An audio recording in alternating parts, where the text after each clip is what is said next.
मित्रांनो, मी आता तुम्हा सर्वांच्या वतीनं कोणाकोणाशी संवाद साधणार आहे तर विलास आणि रेणुका मनोहर यंपलवार, अजित मळकर्णेकर, नागेश हटकर, राज सुलाखे, प्रकाश पेडणेकर, जगन मचकले, गोविंद पांचाळ, शरद कुलकर्णी, मुकुंद दीक्षित, गोपाळ आणि प्रभा फडणीस आणि आनंदवनात ज्या अनाम वृक्षाची समाधी आहे त्या अनाम वृक्षा इतकेच प्रसिद्धी परांगमुख असलेले अनेक अनामिक कार्यकर्ते आणि कुष्ठयोगी. आता आपण विचाराल की या सगळ्यांची मुलाखत ही या मंचाच्या आणि वेळाच्या अवकाशात कशी काय बसणार, पण मी पॅथॉलॉजिस्ट आहे त्यामुळे रक्ताच्या एका नमुन्यावरून सगळी प्रकृती शोधणं आणि दाखवणं हे काम मी करू शकतो. आणि म्हणूनच लोकबिरादरीची अर्धशतकीय वाटचाल ज्या असंख्य कार्यकर्त्यांच्या रक्त, घाम आणि अश्रूंच्या सिंचनामुळे शक्य झाली त्या सर्वांचे प्रतिनिधी म्हणून मी डॉक्टर प्रकाश आणि डॉक्टर सौ मंदाकिनी आमटे या दोघांशी संवाद साधून या प्रकल्पाच्या आजवरच्या प्रेरणादायी प्रगतीचं प्रदर्शन घडवण्याचा प्रयत्न करणार आहे. अर्थात प्रकाश भाऊ आणि मंदाताई हे लोकबिरादरी प्रकल्पाचे केवळ प्रतिनिधीच नाही आहेत तर ते त्याचे प्रणेते आणि प्रथम शिल्पकारही आहेत आणि त्याचं प्रेरणास्थान अर्थातच आहे बाबा आमटे. आपण किती प्रचंड त्याग या दोघांनी केला याची सतत आपल्या मनात जाणीव येत असते. ते जरी म्हणत असले की आम्ही काही त्याग केला नाही, त्यांना त्याग हा शब्द पण आवडत नाही, पण हा त्याग काही एकदम शक्य होत नाही. लहानपणापासून त्याचे संस्कार मनावर असावे लागतात. तर मला प्रकाश भाऊंना असं विचारायचं आहे की आनंदवनात असताना साध्या तुरडाळीसारख्या गोष्टीचं सुद्धा आस्वाद तुम्ही घेऊ शकत नव्हतात, तर तो तुम्ही कुठनं घेतलात? काय प्रकारचं जेवण तुम्हाला मिळत होतं?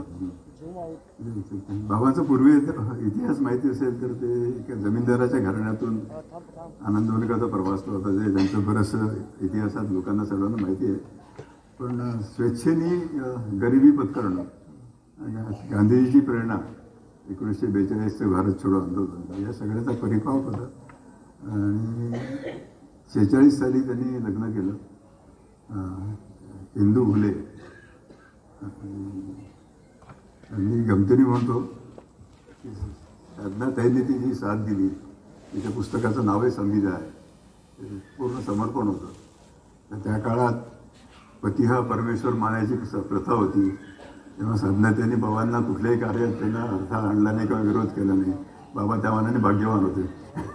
तर अशा या जगाच्या विरुद्ध होणाऱ्या जोडप्याचे मी आणि विकास आम्ही दोघं त्यांच्या सगळ्या कामाचे साक्षीदारी होतो आणि त्यांच्या संस्काराचे धनी झालो. तर ते जे होतं ना, काय स्वापटणी सगळी सोडली म्हणजे संपूर्णपणे सोडली.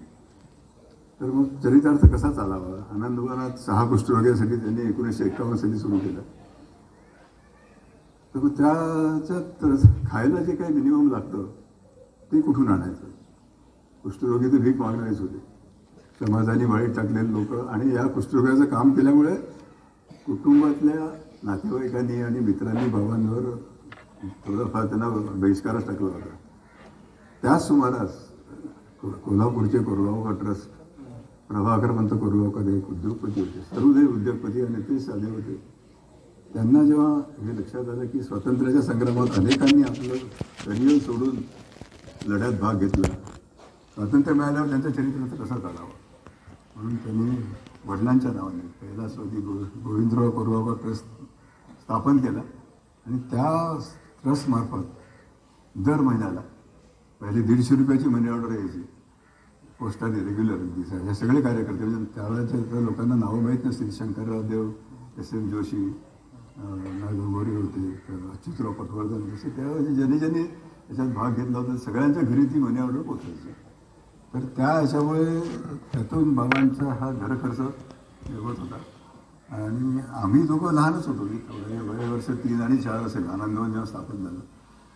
तर ते बाबांचं प्रेम, ताईंची करुणा याच्यात आम्ही वाढत गेलो. पण तू जे काय म्हणतो की इथे काही खायला काही मिळत नव्हतं, ताईंनी आमच्या संविधानात लिहिल्यावर आम्हाला लक्षात आलं की त्यांना किती गिल्टी वाटते, यांना आपण साधं बिस्किट देऊ शकलो नाही. नंतरचा विचार येतो. पण आम्ही काय होतं की अज्ञानात चूक होतो, बाहेरच्या जगात काय चालू आहे माहिती नव्हतं, त्यामुळे अशी काही आमच्या दोघांची काही याची कंप्लेंट नव्हती पाहिजे. तर अशा प्रकारे लहानपणी आम्ही असं मोठं होत घेऊन गेलो. पण कुष्ठरोगाने जे ठेवलं, त्या नंबरही वाढला गेला, ती संस्था म्हणून त्यांनी चालवली.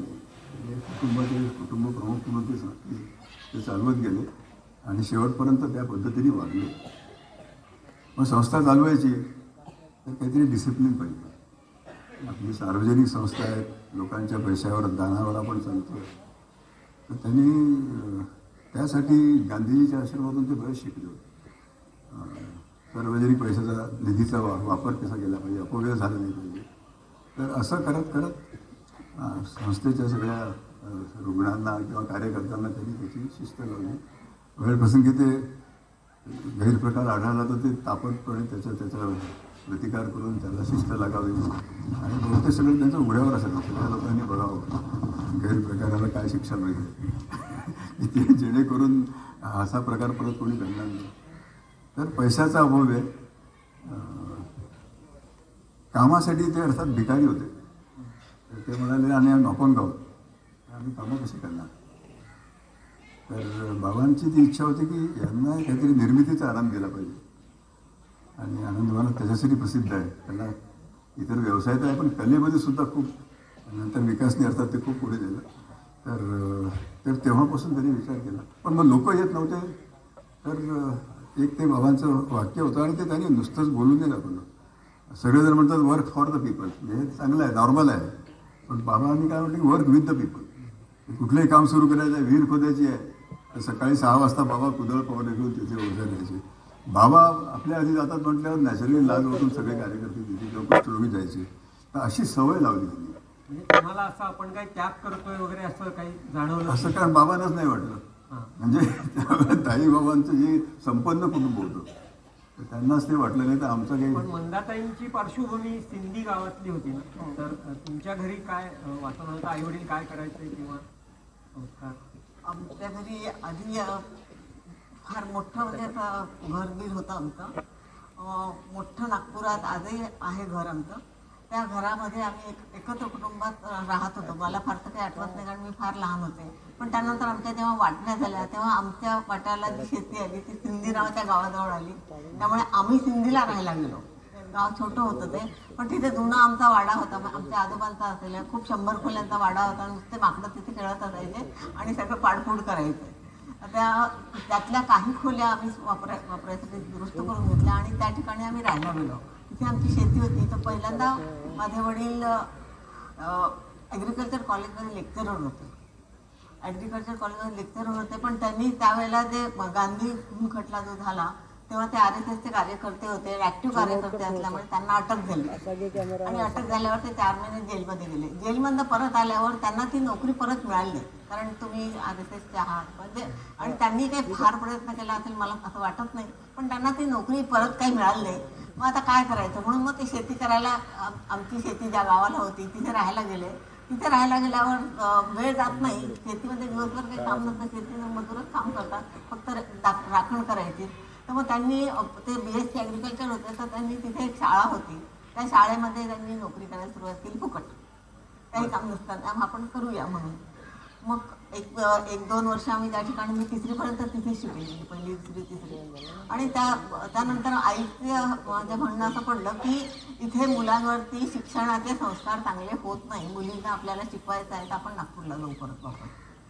ती वडिलांच्या मागे लागल्यानंतर मग वडिलांनी नागपूरला नोकरी शोधली आणि तेथे पूर्वेज न्यू मॉडेल स्कूल म्हणून होतं त्या ठिकाणी त्यांनी शिक्षकाची नोकरी पत्करली.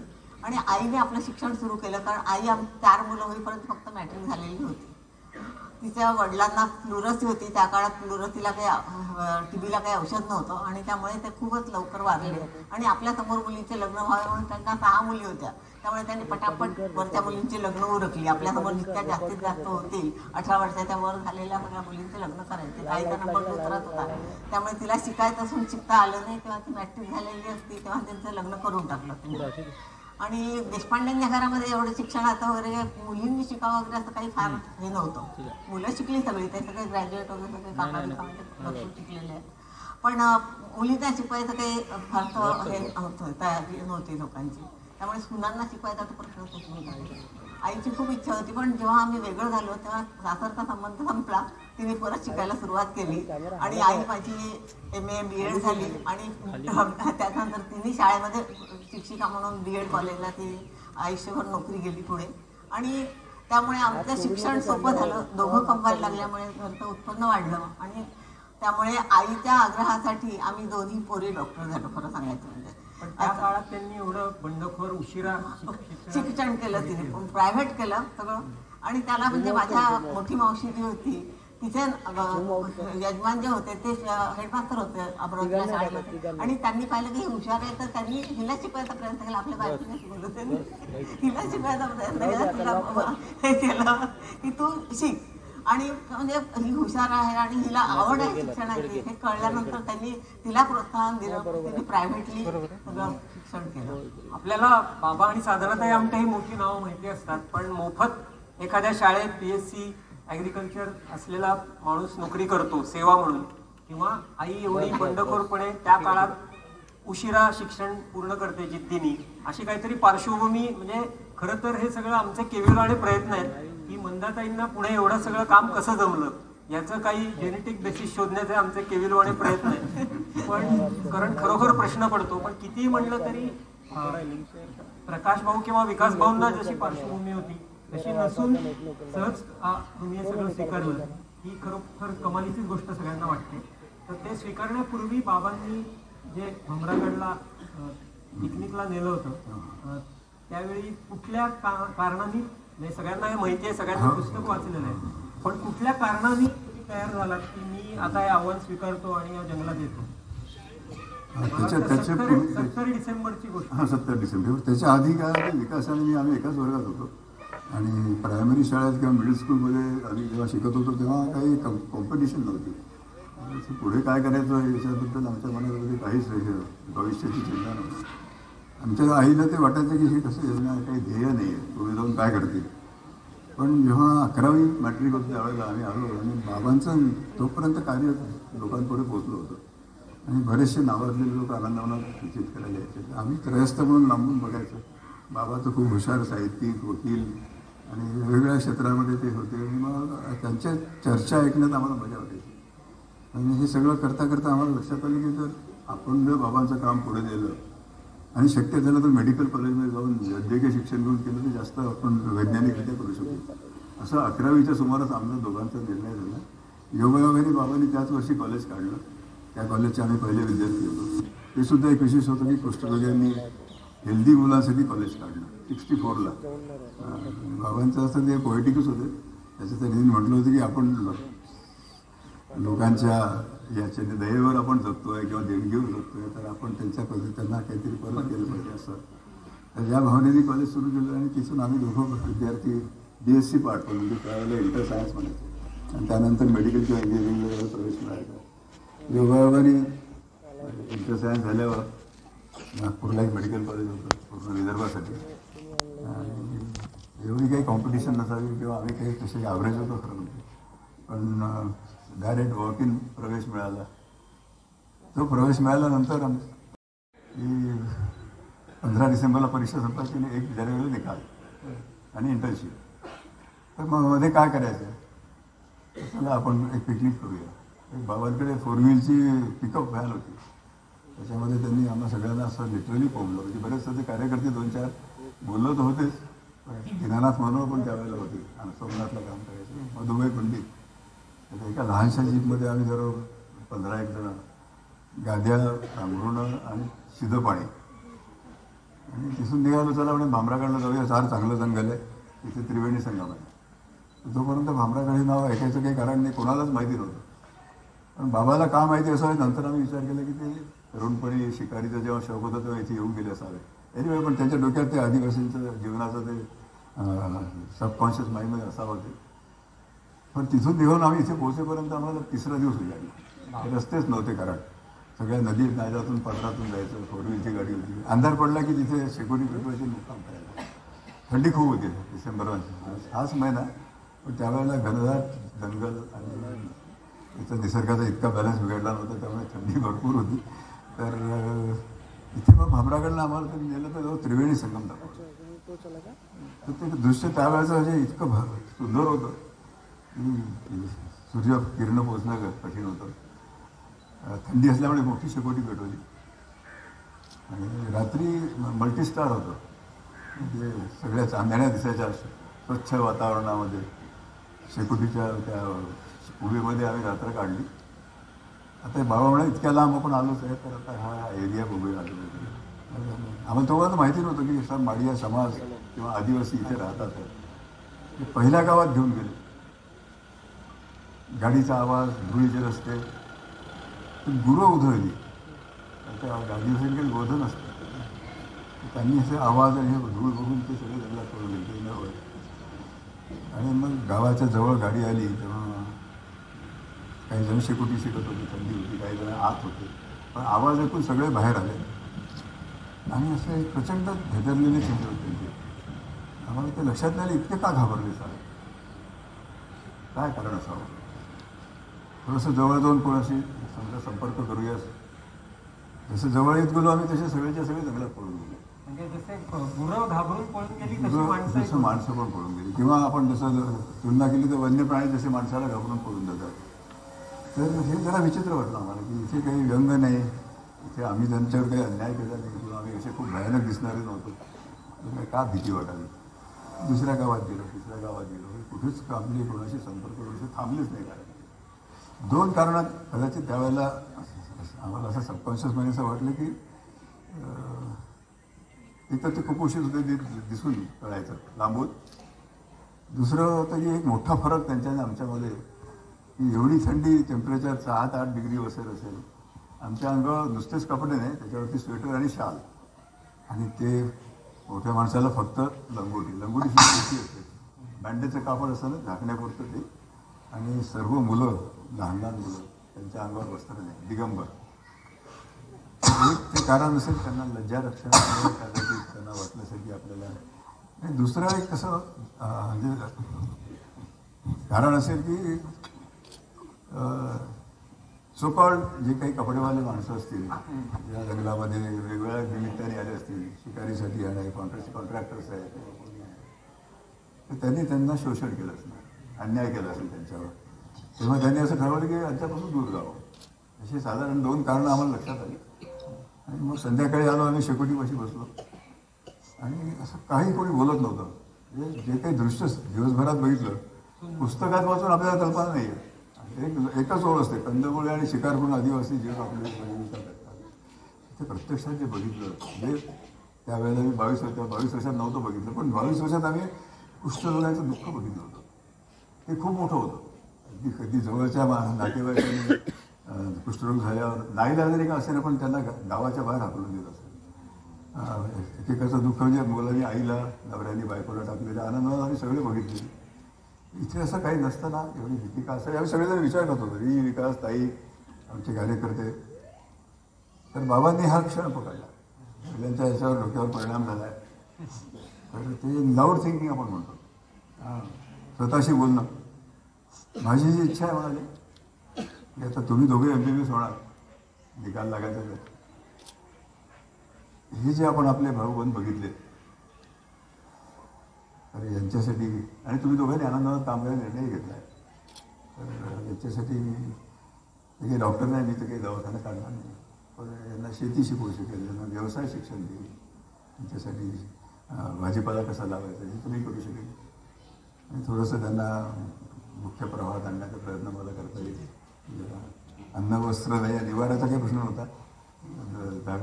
लाकूड फाटा तोडला की झोपडी उभारता येते. तर हे जे जेव्हा बोलत होते बाबा तेव्हा मला ते तेव्हा एकदम असं ट्यूबलाईट भेटतं ते बाबांच्या पिकनिकचा उद्देश काय होता ते त्या बोलण्यातून लक्षात आलं. आणि तेव्हा मग बाबांना मी म्हटलं की मी आता या साठीकडे झोपला. आणि आनंदपणा दोघांनी खूप कष्ट उपसले त्या काळात. आणि बाबांना आजार पण आपला हात पहिल्यापासूनच होते. तर या वयात तुम्ही हे काम कराल तर तुम्ही सुरू केल्यावर मी हे काम पुढे नेईन असं माझा एकट्याचा निर्णय असं विचार न करता मी बाबांना शब्द दिला. आणि ते शब्द दिल्यानंतर बाबांच्या डोळ्यातली चमक, बोलले तर काही नाही पण तसं आपल्याला ते दिसतं ना स्पार्क, की त्याला एका मुलाला पण फसवलं अशा पद्धतीने खरं म्हणजे हे माझ्या जीवनातला टर्निंग पॉईंट. आनंदवन काम काय चाललंच होतं, मग इथे काही असं डोक्यात अजिबात विचार नव्हता, पण ते पिकनिक हे कारणीभूत झालं. पण मला असं वाटतं की दुसरा जो मुलगा फसला नाही त्याने आणि त्याच्या आनंदवनाने जे भरभक्कम पाठबळ दिलं, चमत्कार केला, त्याची अनेक आठवणी तुमच्या मनात नक्की असतील. आनंदवनाचा या सगळ्या संस्थेच्या उभारणीत काय मोठा वाटा होता? म्हणजे पहिल्यापासून जे आनंदवनांनी पाठबळ दिलं ते कुठल्या कुठल्या प्रकारे दिलं? मला वाटतं साधनाताई तर अनेक किलोमीटर चालत पण नाही काय सर इथे आलापल्लीच्या पुढे रस्ते नव्हते आणि पावसाळ्यानंतर असं फेअरवेदर रोड आपण म्हणतो बैलगाडीची असतात त्याच्याने फोर व्हीलची गाडी जाऊ शकायची कारण नदी नाल्याच्या पात्रातून जायचं किंवा मोठा ट्रक ज्याला पॉवर जास्त असते. पण एकदा 15 जूनला पाऊस पडला तर मग 4 ते 5 महिने साधारण संपर्क तुटायला जगाशी संपूर्ण. तर जेव्हा 23 डिसेंबर 73ला बाबांनी जागेचा ताबा घेतला. मी MS करत होतो नागपूरला. ऑलरेडी हिने अनस्थेशिया डिप्लोमा घेतला आणि लेक्चरशिप करत होती. तर मला कळल्यावर जागा मिळेल होती म्हणून पोस्टल जॉईन केलं. जसं मला कळलं तर मी 74च्या सुरुवातीला इथे येऊन बाबांना शब्द दिल्याप्रमाणे एका झोपडीत संसार सुरू केला. तर पावसाळ्यामध्ये राहायचं असेल तर खायला अन्न लागतं आणि पेशंटसाठी काही थोडेफार इथे काय टिकणार आहे पावसाळ्यामध्ये? तांदूळ आणि डाळ कणकेमध्ये अळ्या पडतात. थोडीशी कणिक आणून ठेवायची पण ते 4-8 दिवस वापरायचे. पण डाळ आणि तांदूळ आपण रोज निवडून त्याचा वरण भात तर करू शकू. तेल आणून ठेवलं हे केलं. हिला कळलं की आता आपला नवरा गेलेला आहे. थोडंसं तिला वाईटही वाटलं की तिने MS पूर्ण कार्य केलं. MS पूर्ण करून गेलं असतं तर आणखी चांगलं झालं असतं. पण सगळं वेळेपणाच होतं त्यामुळे त्यावेळेला माणूस विचार करत नाही. पण तसं मी आलो तर मी राजीनामा दिला ती माझ्या मागे जॉईन झाली आणि मग ताई बाबा परत गेले. तर त्याच्या पूर्वी जूनच्या पूर्वी त्यांच्या 6 महिन्याची बेगमी करायची. तर त्यावेळेला आनंदवनात ड्रायव्हर नव्हते फारसे पण कुष्ठरोग्यांना RTO लायसन्स देत नव्हते. तर आम्ही तर गाड्या शिकलोच होतो पण नंतर विकास शिकला. आनंदवनाचा एक 72 शैलीने एक ट्रक घेतला होता. त्यावेळेला फक्त त्याची 75,000 किंमत होती आणि मग सामान आणायचं तर मग 6 महिन्याचं सामान आणायचं मोठीच गाडी लागायची. तर स्वतः ड्राईव्ह करून तो आणायचा. पावसाळ्यामध्ये भाद्या नदी एक होती मोठी आणि मग बाकीचे नाले होते तर संपूर्ण कट ऑफ व्हायचं. तर ताईंचं एक असं आईचं हृदय साधारण 2-1 महिन्यामध्ये आपण एकदा तरी बघावं भेटावं. आमचे जगनभाऊ नागेपल्लीला होते नांदेडचे. तिथपर्यंत जीपनी यायची त्याला घेऊन तो सायकलवर 2 किलो कणिक 2 किलो भाजी त्यांची पदयात्रा सुरू व्हायची. इथे पोचायला 2 दिवस लागायचे. रात्री कुठेतरी मध्ये एखाद्या गावामध्ये नोकरीमध्ये मुक्काम करायचं. पण आम्हाला ते काय सरप्राईज असायचं कारण आम्हाला कळणारच नव्हतं की येणार आहेत म्हणून. आणि ते आल्यावर एकदम समोर ताई आहे जगनभाऊ आले 2 जण आले आणि बरोबर 2 किलो कणिक भाजीपाला आला. त्या दिवशी दिवाळी आमची. त्या काळात मोबाईल इंटरनेट वगैरे तर नव्हतंच. TV साधे फोनही नव्हते आणि 4-4 महिने 5-5 महिने हे सगळे लोक पूर्ण जगापासून तुटलेले असायचे. आणि ते सुद्धा एवढ्या प्रतिकूल परिस्थितीत.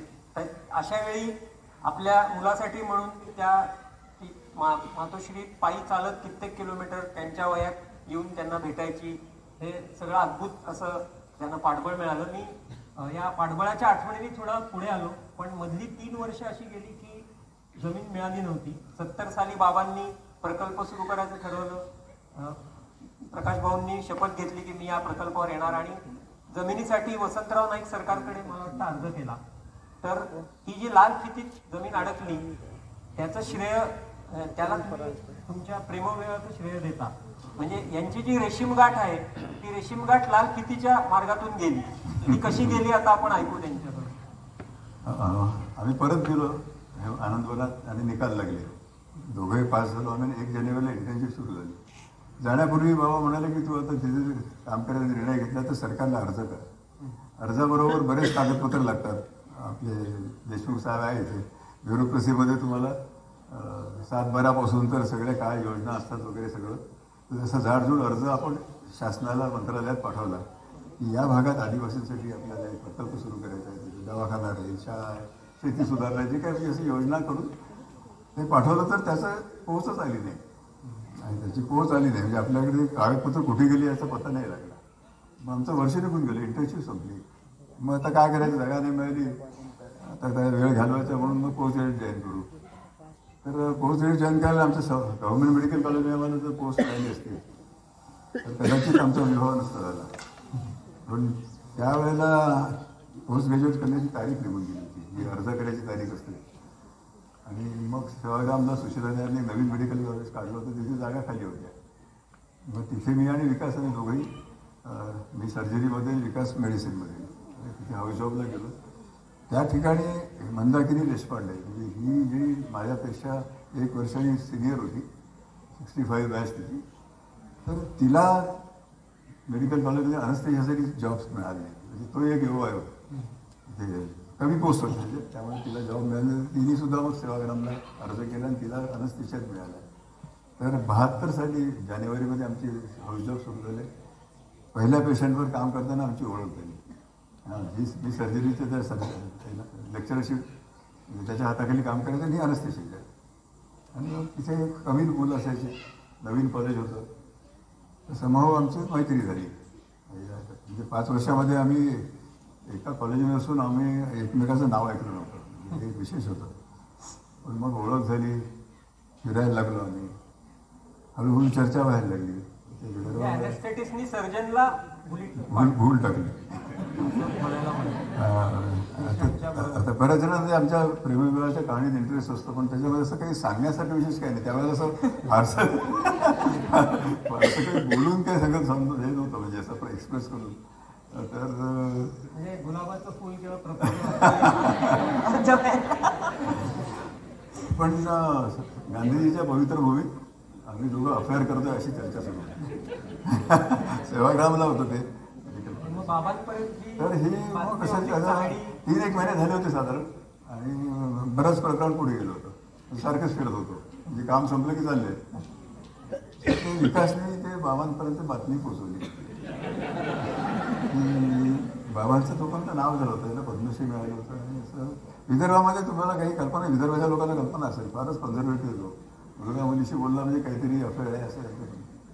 आणि मग काहींना काळजी वाटली की त्या आणखी पारंपरिक होते. बाबा पुरोगामीच होते. बाबांनी विचार केला की ह्यांचं फार प्रकरण पुढे गेली तर तिला बोलवून घ्यावं. मला निरोप पाठवला की हिला आनंदानं घेऊन. मग तशी ती आनंदानात आली. सकाळी ती पॅसेंजरची गाडी येते त्यांनी आली. तिच्या म्हणजे आल्या आल्या बाबा अंगणात उभे होते आणि आजवर स्वतः बाबांनी परिचय करून दिला, मी बाबा म्हणते. अशी पहिली ओळख तिची, म्हणजे आयुष्यात पहिल्यांदा बाबांना पाहिलं ते बाबांनी ओळख करून दिली. आणि मग त्याचं काही थोडंफार बोलणं झालं, आनंदानं बघितलं. आणि मग लग्नाचं विचारलं तर ते म्हणाले हो मी त्याला शब्द दिला आहे. शब्द दिला आहे. तर बाबांनी म्हटलं की हिला आनंदवाना सगळ्या सुखसोयी आहे, प्रकाश कुठे जाणार आहे माहिती आहे की नाही. त्यांनी विचारलं की प्रकाशने कुठे भामराकडे चांगलं काम करायचा निर्णय घेतला आहे. त्यांनी लगेच सांगितलं हो मला माहिती आहे, म्हणजे त्यांनी घेतलाच आणि मी त्याला शब्द दिला आहे. तर हे झाल्यावर ताईंचं जरा घालमेल होत होती. त्यांना म्हटलं की विकासचं लग्न आधी व्हायला पाहिजे, तो मोठा मुलगा आहे. पण बाबांनी त्याला ताईंना ते त्यापर्यंत ताईंचं ते बाबांवर हे नव्हतं डॉमिनन्स. नंतर त्यांनी तो भरून काढलं ते उतार वयात. बाबांनी म्हणाल ते काही यांचं लग्न लावून टाका, शिक्षण चालू आहे, म्हणजे इन्कम नाही.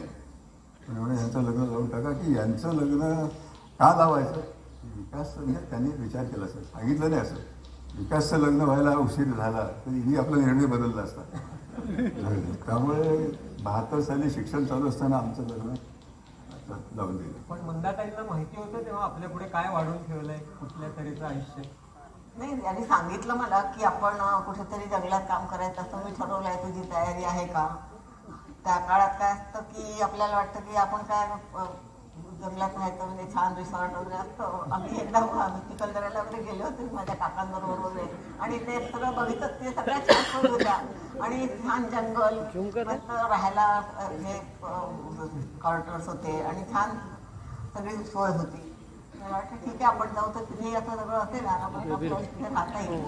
पण फक्त हे असेल की आयसोलेशन असणार आणि कोणी म्हणजे आपल्या बरोबरीचं त्या ठिकाणी असणार, पण त्यात आपण ऍडजस्ट करू शकू असं मला वाटलं. आणि मी हो म्हणून दिलं. आणि त्यानंतर त्या काळामध्ये एक तर प्रेमविवाह होता, त्यामुळे एक प्रकारची एकमेकांबद्दलची जी काय केमिस्ट्री असते ती जमलेलीच होती. आणि असं वाटलं की आपण करू शकू, काही हरकत नाही. आणि मी हो म्हणून तर दिलं. पण नंतर ऍक्च्युअली लग्न झाल्यावर जेव्हा आम्ही या ठिकाणी हनीमूनला म्हणून आलो. म्हणजे आधी सगळे जण आम्हाला म्हणजे बांगलातच काढलं. आधी आलापल्ला आलो. आलापल्ला आल्यानंतर तिथे एक DF होते, तर खेडकर त्यांचं अण्णा होतं, त्यांच्याकडे गेलो आणि म्हटलं आम्हाला पुढे जंगलात जायचं आहे. तिथे ते परमिशन घ्यायला लागायचं आतमध्ये जायचं असेल तिथे. तर ते म्हणे तू बाबा मित्रांचे पोरं आहेत का? हा म्हणे हो. मी काय पागल आहे का म्हणे, जंगलामध्ये काही आहे का? तिथे कुठे चालले तुम्ही दोघं जण? हा म्हणाला की नाही आम्ही असं ठरलंय की या एरियात काम करायचं आहे, आम्हाला तुम्हाला हा एरिया मंदाला दाखवायचा. ते म्हणाले हे बघा तुम्ही जा, पण तिकडे मुक्काम करायचा विचार करू नका, कारण तिथे काहीच नाही आहे. तुम्ही जा आणि संध्याकाळपर्यंत कसे करून तिथे परत या माझ्याकडे येऊन राहा. ठीक आहे, आता तुम्ही म्हणतात आम्ही जाऊन येतो. मग आम्ही इकडे आलो. आल्यानंतर यायला आम्ही सकाळी निघालो होतो, 2-3 तास आम्हाला इथे यायला लागले. पण रस्ताच होता आणि जंगलात येता येता रस्ता कुठे आहे रस्ते कळतही नव्हते, कारण आतमधल्या गावात जाणारे रस्ते हा मेन रस्ता एकच सारखेच दिसत होते. आम्ही कसं बसं इकडे आल्यानंतर बाजूला नदी क्रॉस केली. नदीतनं आल्यानंतर इकडे हा एरिया बघितला. इथे कुठेही काही नुसतं झाडं याच्याशिवाय काहीच नव्हतं. मग आम्ही म्हटलं आता जायचं कुठपर्यंत, आपल्या एरिया कुठे आहे हे कळायला मार्ग नव्हता, कारण नुसतेच झाडं होती. भामरागडचं जंगल ऍक्च्युअली कुठलं हे कळायलाही मार्ग नव्हता, कुठून सुरू होतं आणि कुठपर्यंत आहे ते. आम्ही काही अंतर गेलो वगैरे. आता परत जायला आपल्याला 3 तास लागले. भामरागडचं जंगल आणि संकल्पना म्हणून एखाद्या नेत्याचं नाव अशी काही पद्धत नव्हती. ते वाट्या कुठेच नसतात. आजही आपल्या इथे पाट्या नाही. कोणीकडे जायचं तुम्हाला रस्ता विचारल्याशिवाय जाता येत नाही. आजही अशी गती आहे आपल्याकडे. तेव्हा तर काहीच नव्हतं. जंगलाची नावं नव्हती, कुठल्या एरियाचं कुठलं नाव आहे ते फक्त फॉरेस्ट ऑफिसरला माहीत असायचं की कुठला एरिया कुठला आहे जंगलात येतो ते. आणि त्यामुळे आम्हाला काही कळलं नाही. आम्ही आपले हिंडलो. म्हटलं आता चला परत जाऊ. संध्याकाळ होत आल्यावर आम्ही परत गेलो, त्यांच्याकडे मुक्काम केला. आणि दुसऱ्या म्हणजे पण तेव्हा माझ्या लक्षात आलं की इथे फक्त झाडं आहेत आणि बाकी काहीही नाही आहे. राहण्याची मनात चलबिचल नाही झाली की आपला मी म्हटलं 2-3 वर्ष अजून आपलं शिक्षण होईल, मग आपण येणार आहोत, तोपर्यंत काहीतरी सोय झाली असेल विचार करत होते. आणि मग आपण ठरवलंय तर ठीक आहे जाऊया असं होतं. आणि मग दोघे जण आम्ही त्यानंतर शिकत होतो. तर माझं मग B.Edचं वर्ष होतं, त्यामुळे माझ्या अभ्यासातच पुढचा वेळ गेला काही. आणि हा पण मग तिथे हाऊसचा याचा चालूच होता पोस्ट ग्रॅज्युएशन. आणि जागा मिळाल्या की मध्ये वेळ लागला, त्यामुळे आम्हाला आमच्या दोघांचं शिक्षणामध्ये वेळ झाला त्याच्यात. आणि मग आम्ही असं जेव्हा जागा मिळाली असं जेव्हा प्रकाशला कळलं, तेव्हा त्यांनी ताबडतोब मी तिकडे चाललो म्हणून निर्णय घेतला आणि तो बाबांना इथे येऊन जॉईन झाला. बाबा आले होते तिथे. आणि मग त्यावेळेला आमचं भांडणही झालं भरपूर, कारण माझी इच्छा होती की त्यांनी MS करावं पूर्ण आता, कारण 6 महिने राहिले होते फक्त परीक्षेला. याने परीक्षा द्यावी आणि मग आपण जाऊया दोघांनी पण. माझी नोकरी चालू होती तेव्हा आणि मला 1 वर्षाचा बॉन्डे होता. त्यामुळे मी म्हटलं की हा राहायला तेपर्यंतच आपला बॉन्डे पूर्ण होऊन जाईल आणि आपण जाऊ. पण ऐकतील ते आमचे कुठले, कोणी ऐकत तो सोडे तू ये का नको, मी चाललो. पण त्याने आपली दुसरी बॅग भरली आणि दुसऱ्याची चालायला सुरुवात केली तिथून अशोकवनातून. मग मी राजीनामा रखडला आणि मी पण त्याच्या मागे मागे इकडे आले. पण तरी मला वाटतं 8-9 महिने विरह काळ झाला. हो, मध्ये 4-5 महिने झाले. भाऊ प्रकल्पावर होते आणि मंदावहिनी त्यांच्याबरोबर नव्हत्या. त्या काळात काही पत्रव्यवहार त्या दोघांमध्ये होत असत. त्याने खूप मोठं पत्र प्रकाश भाऊंनी त्यांना पाठवलं, तर त्याची हकीकत आता आपण पत्राला खूप उशीर लागायचा. म्हणजे सगळी रनर सिस्टीम होती, सायकलने जायचे 10-10 किलोमीटर ते एक्सचेंज व्हायचे. आणि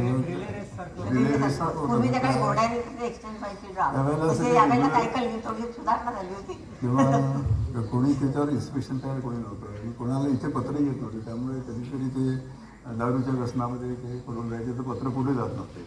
किंवा कधी नदी भरलेली असायची त्याच्यामुळे तिथे पूर असेल तर मग एक्सचेंज कसं करायचं, मग वापस आणायचं. तर हे साधारण 1-1.5 महिने आम्ही वाट पाहत होतो की इतके दिवस तिने पत्र मिळालं नाही, पण लिहिलं असेल पण मिळालं नाही. पण महिना गेले, 2 महिने गेले. अलिखित नियम असाच होता की फक्त मंदाताईंनी तुम्हाला पत्र वाट बघून. तर एकदा असा खूपच उशीर झाला. तेव्हा एक अंतर्देशीय असेल त्यावेळेला, त्याच्यावर एक पत्रात एक क्वेश्चन मार्क ठेवून बंद करून पाठवलं गेलं. हे आमचं सगळं प्रदीर्घ पत्र होतं, क्वेश्चन मार्क. तर मी ऐकलं तेव्हा मला असं वाटलं की ही भारताच्या इतिहासातली पहिली स्माइली होती. प्रकाश भाऊंनी पाठवली. मग ते प्रश्नचिन्ह आल्यावर त्याला उत्तर पाठवलं पण ते निर्णय मिळालं त्याला. चालू राहते ना अशी सगळे मिळून तेव्हा झूम आउट करायचं. हा एकच जो जण लग्न बोलत समारंभ राहते झाला तेव्हा zoom in करायचं. गृहिणीआधी. मला असं वाटतं if I am not wrong उद्या या दोघांच्या मॅरेजची अॅनिव्हर्सरी आहे. आपण आत्ताच त्यांना बधाई देऊया. आणखी एक छान योगायोग असा आहे की त्याही वर्षी रविवारच होता 24 डिसेंबर आणि उद्याही रविवार 24 डिसेंबर आहे. म्हणजे वार तारीख या दोन्ही अर्थाने अॅनिव्हर्सरी आहे आणि साने गुरुजींची जयंती आहे ज्यांना बाबा अतिशय मानायचे. म्हणजे अनेक मुलाखतींमध्ये बाबांनी असं सांगितलं होतं की त्यांचं सर्वात मोठं प्रेरणास्थान साने गुरुजी आहे. अनेकांना महात्मा गांधी येशू ख्रिस्त असं वाटतं, ते आहेच, पण पहिलं प्रेरणास्थान त्यांचं साने गुरुजी. आणि मला वाटतं म्हणूनच तो मुहूर्त निवडला का योगायोग झाला. हा नाही, रविवारी लग्न करायचा हा मुहूर्त. म्हणजे आम्ही लग्न करताना दोघांनी चर्चा करून बाबांबरोबर की ज्या काही परंपरा आहेत मुहूर्त म्हणजे आमच्या दोघांच्याही कुंडल्या नाही, त्यामुळे मुहूर्त करायचं नाही. दुसरं असं होतं की लग्न हे वराच्या घरी करायचं, नॉर्मली वधूच्या घरी होतं. वराच्या घरी करायचं कारण काय की बाबांच्या कुटुंबात तोपर्यंत 1,500 ते 2,000 नाही नातेवाईक होते, ते सगळे एका कुटुंबातले होते ना. तर या सगळ्यांना घेऊन नागपूरला याच्या घरी गेलो असतो तर कदाचित कोणी सिव्हिलाइज म्हणून लग्नाला आला नसतं. तर हे आनंदावर लग्न करण्याचं दुसरं कारण की सगळे तू आपले नातेवाईक घेऊन इथे ये आणि आपण इथे आमच्या सगळ्या नातेवाईकाच्या सहभाग. तिसरं असं की देणे घेणं हात रुमाल पण घेऊन नये आपण. पण एक आम्ही अपवाद केला. अण्णासाहेब सहस्त्रबुद्धे जुन्या पिढीतल्या लोकांना माहीत असते, त्यांच्या बाबांवर खूप प्रेम होतं. ते खूप मोठे गांधीयन होते आणि मला ते सेंट्रल गव्हर्नमेंटचे ते ॲडवायझर पण होते खूप. तर बाबांचे नेहमी घ्यायचे ते, त्यांनी आम्हाला लहानपणापासून पाहिलं होतं. तर जेव्हा लग्न करायचं त्यांना निर्णय समजला आमचा, ते म्हणाले तिने काही खादी घातली नाही तोपर्यंत. तर ते म्हणाले की लग्नामध्ये तू खादीची साडी घातली तर मला खूप आनंद होईल आणि मी पाठवेल. आणि मग हिच्या पसंतीने त्याने त्या काळात जो खादीचा शालू असेल त्या काळात तो एक घेऊन तो लग्नामध्ये तो एक अण्णासाहेब असेल ते एवढं मोठ्या माणसाचे आशीर्वाद मिळाले. आणि अशा प्रकारे आणखी एक होतं की त्याविषयी 72ला मराठवाड्यात खूप दुष्काळ होता. आजच्यासारखी दळणवळणाची साधनं नव्हती, त्याची चर्चा खूप होत होती.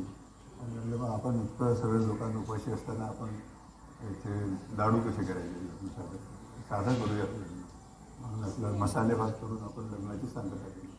मामा क्षीरसागर होते ते गांधीयन होते, तसे त्या काळात प्रसिद्ध होते ते. त्यांना बाबांनी आणि आम्ही विनंती केली की तुम्ही लग्न लावा आणि मंगलाष्टक बाबांनीच केले होते.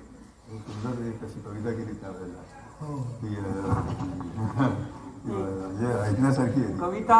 बाबांनी लग्नाच्या नाही किती दूरदृष्टी होती बाबांमध्ये. जमीन मिळायचीच होती, अजून प्रकल्पाला सुरुवातही व्हायची होती आणि तरी त्यांनी या दोघांना उद्देशून आणि विशेषतः आपल्या नवीन लाडक्या सुनेल कविता बाबांनी केली होती.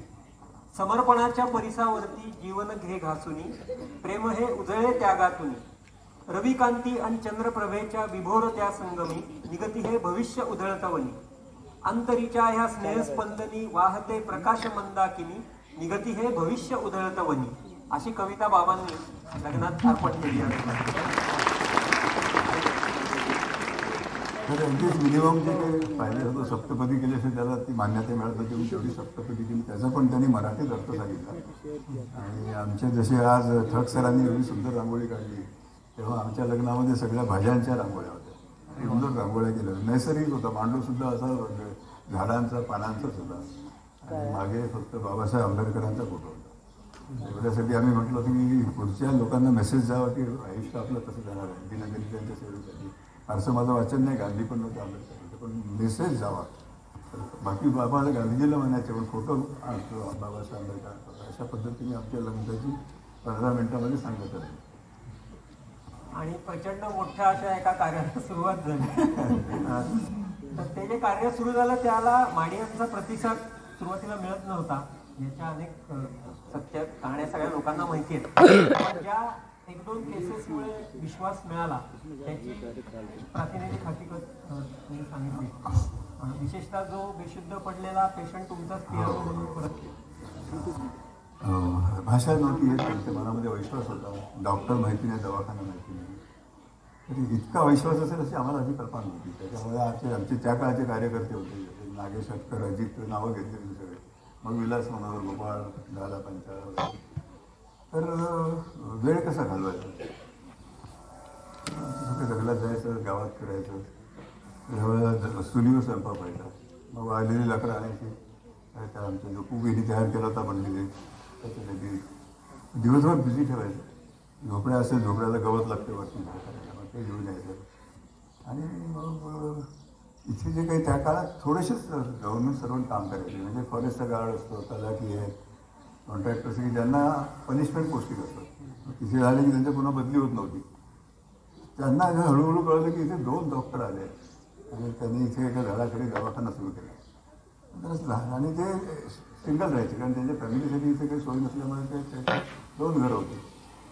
ते ताबडतोब सर्दी झाली, खोकला झाला तर सायकलनी यायचे. तर तिथे 2-2, 4-4 वर्ष राहिल्यामुळे गावातच राहिल्यामुळे त्यांना भाषा यायला लागली. त्यातले मोठे गाव होते तिथे राहायचे ते आल्याबरोबर हिने मग त्यांच्याकडून मारी ते शिकायला मारी ती बोलीभाषा आहे ती अगदीच वेगळी आहे. ती काही त्याला काही मराठी हिंदीची काही एकही शब्द सारखा नव्हता. डिक्शनरीज तयार केली, मारिया इंटू म्हणजे मराठी इंटू मारिया असं. आणि मग ते आम्ही शब्द पाठ करून अभ्यास करून मग गावात जाऊन जो कोणी थांबेल त्याच्याशी बोलण्याचा प्रयत्न करत होतो. त्याने असं करताना तरीसुद्धा लोक येत नव्हते. मग त्यांची काय परंपरा होती त्याचा अभ्यास केला की आवाज गावात जो कोणी मनुष्य, बाई किंवा मुलगा आजारी असेल त्याच्यासाठी मांत्रिक असायचे, त्याला पुजारी होता तिकडे सर्व कॉमन नाव आहे ते. त्या पुजाऱ्याकडे झाडपाल्याची औषधं होती, कारण पारंपरिक आहे ते. नंतर मंत्रतंत्र होते, मग देवाला प्रसन्न करायला बळी द्यायचे. ते वेगवेगळे उपाय करून ते त्यांच्यावर उपचार करून बरे करण्याचा प्रयत्न करत होते. त्यांच्या उपचाराने बरे होणार कारण ते मायनर इलनेसेस होते, त्याच्याने ते बरे व्हायचे. ते कदाचित आपल्या स्वतःच्या प्रतिकारशक्तीने बरे झाले असते, पण क्रेडिट त्याला मिळालं, म्हणून ती परंपरा जिवंत होती. पण ज्या खरोखरच जे सिरियस होते, ज्यांना औषधाची गरज होती, त्यांना ते सांगायचे की माझे प्रयत्न संपले, झाडपाला संपला आहे, बळी दिले, हे झालं, तर तुम्ही याला घेऊन जा. तर काय असं की इथे लहान लहान झोपड्या, त्याच्यामध्ये प्रत्येक झोपडीच्या पुढे एक मांडव राहायचं, वरती ढाळ्या, एवढ्यासाठी की तिथे शेकोटी करून झोपायची सोय असायची. मग आतमध्ये झोपलं की ते धूर कोंडून त्याला जरा गुदमरल्यासारखं व्हायचं, ते ओपन होतं. तर आम्ही तर गावात करतच होतो, म्हणजे आम्हाला कधी शिकायचं होतं, पेशंट पाहिजे होते, तेव्हा ते म्हणतो तू म्हणतो तसं की पेशंट एक तिथे सिरियस शेकोटीपाशी झोपलेला आहे आणि त्याला तोपर्यंत थोडीशी भाषा आली की आम्हाला विचारलं त्याला. तर आमच्या पुजाऱ्यांनी सांगितलं की आता देवाच्या मर्जीवर आहे हा. भाजलं होतं हा तो इथे शेकोटीत पडून भाजलेला, तरी शेकोटीपाशी झोपला, थंडी खूप होती. शेकोटीत काम पडलं की त्याला एपिलेप्सी होती. एपिलेप्सी असल्यामुळे तो त्यात पडल्याने 40% भाजला. त्यांनी ते आपले औषधं लावले, ते इन्फेक्शन झालं आणि अळ्या पडल्या. म्हणजे बहुतेक लोकांना अळ्या कशा असतात पाहायला काही कारण नाही असतात, मॅगट्स तिथे किंवा अळ्या.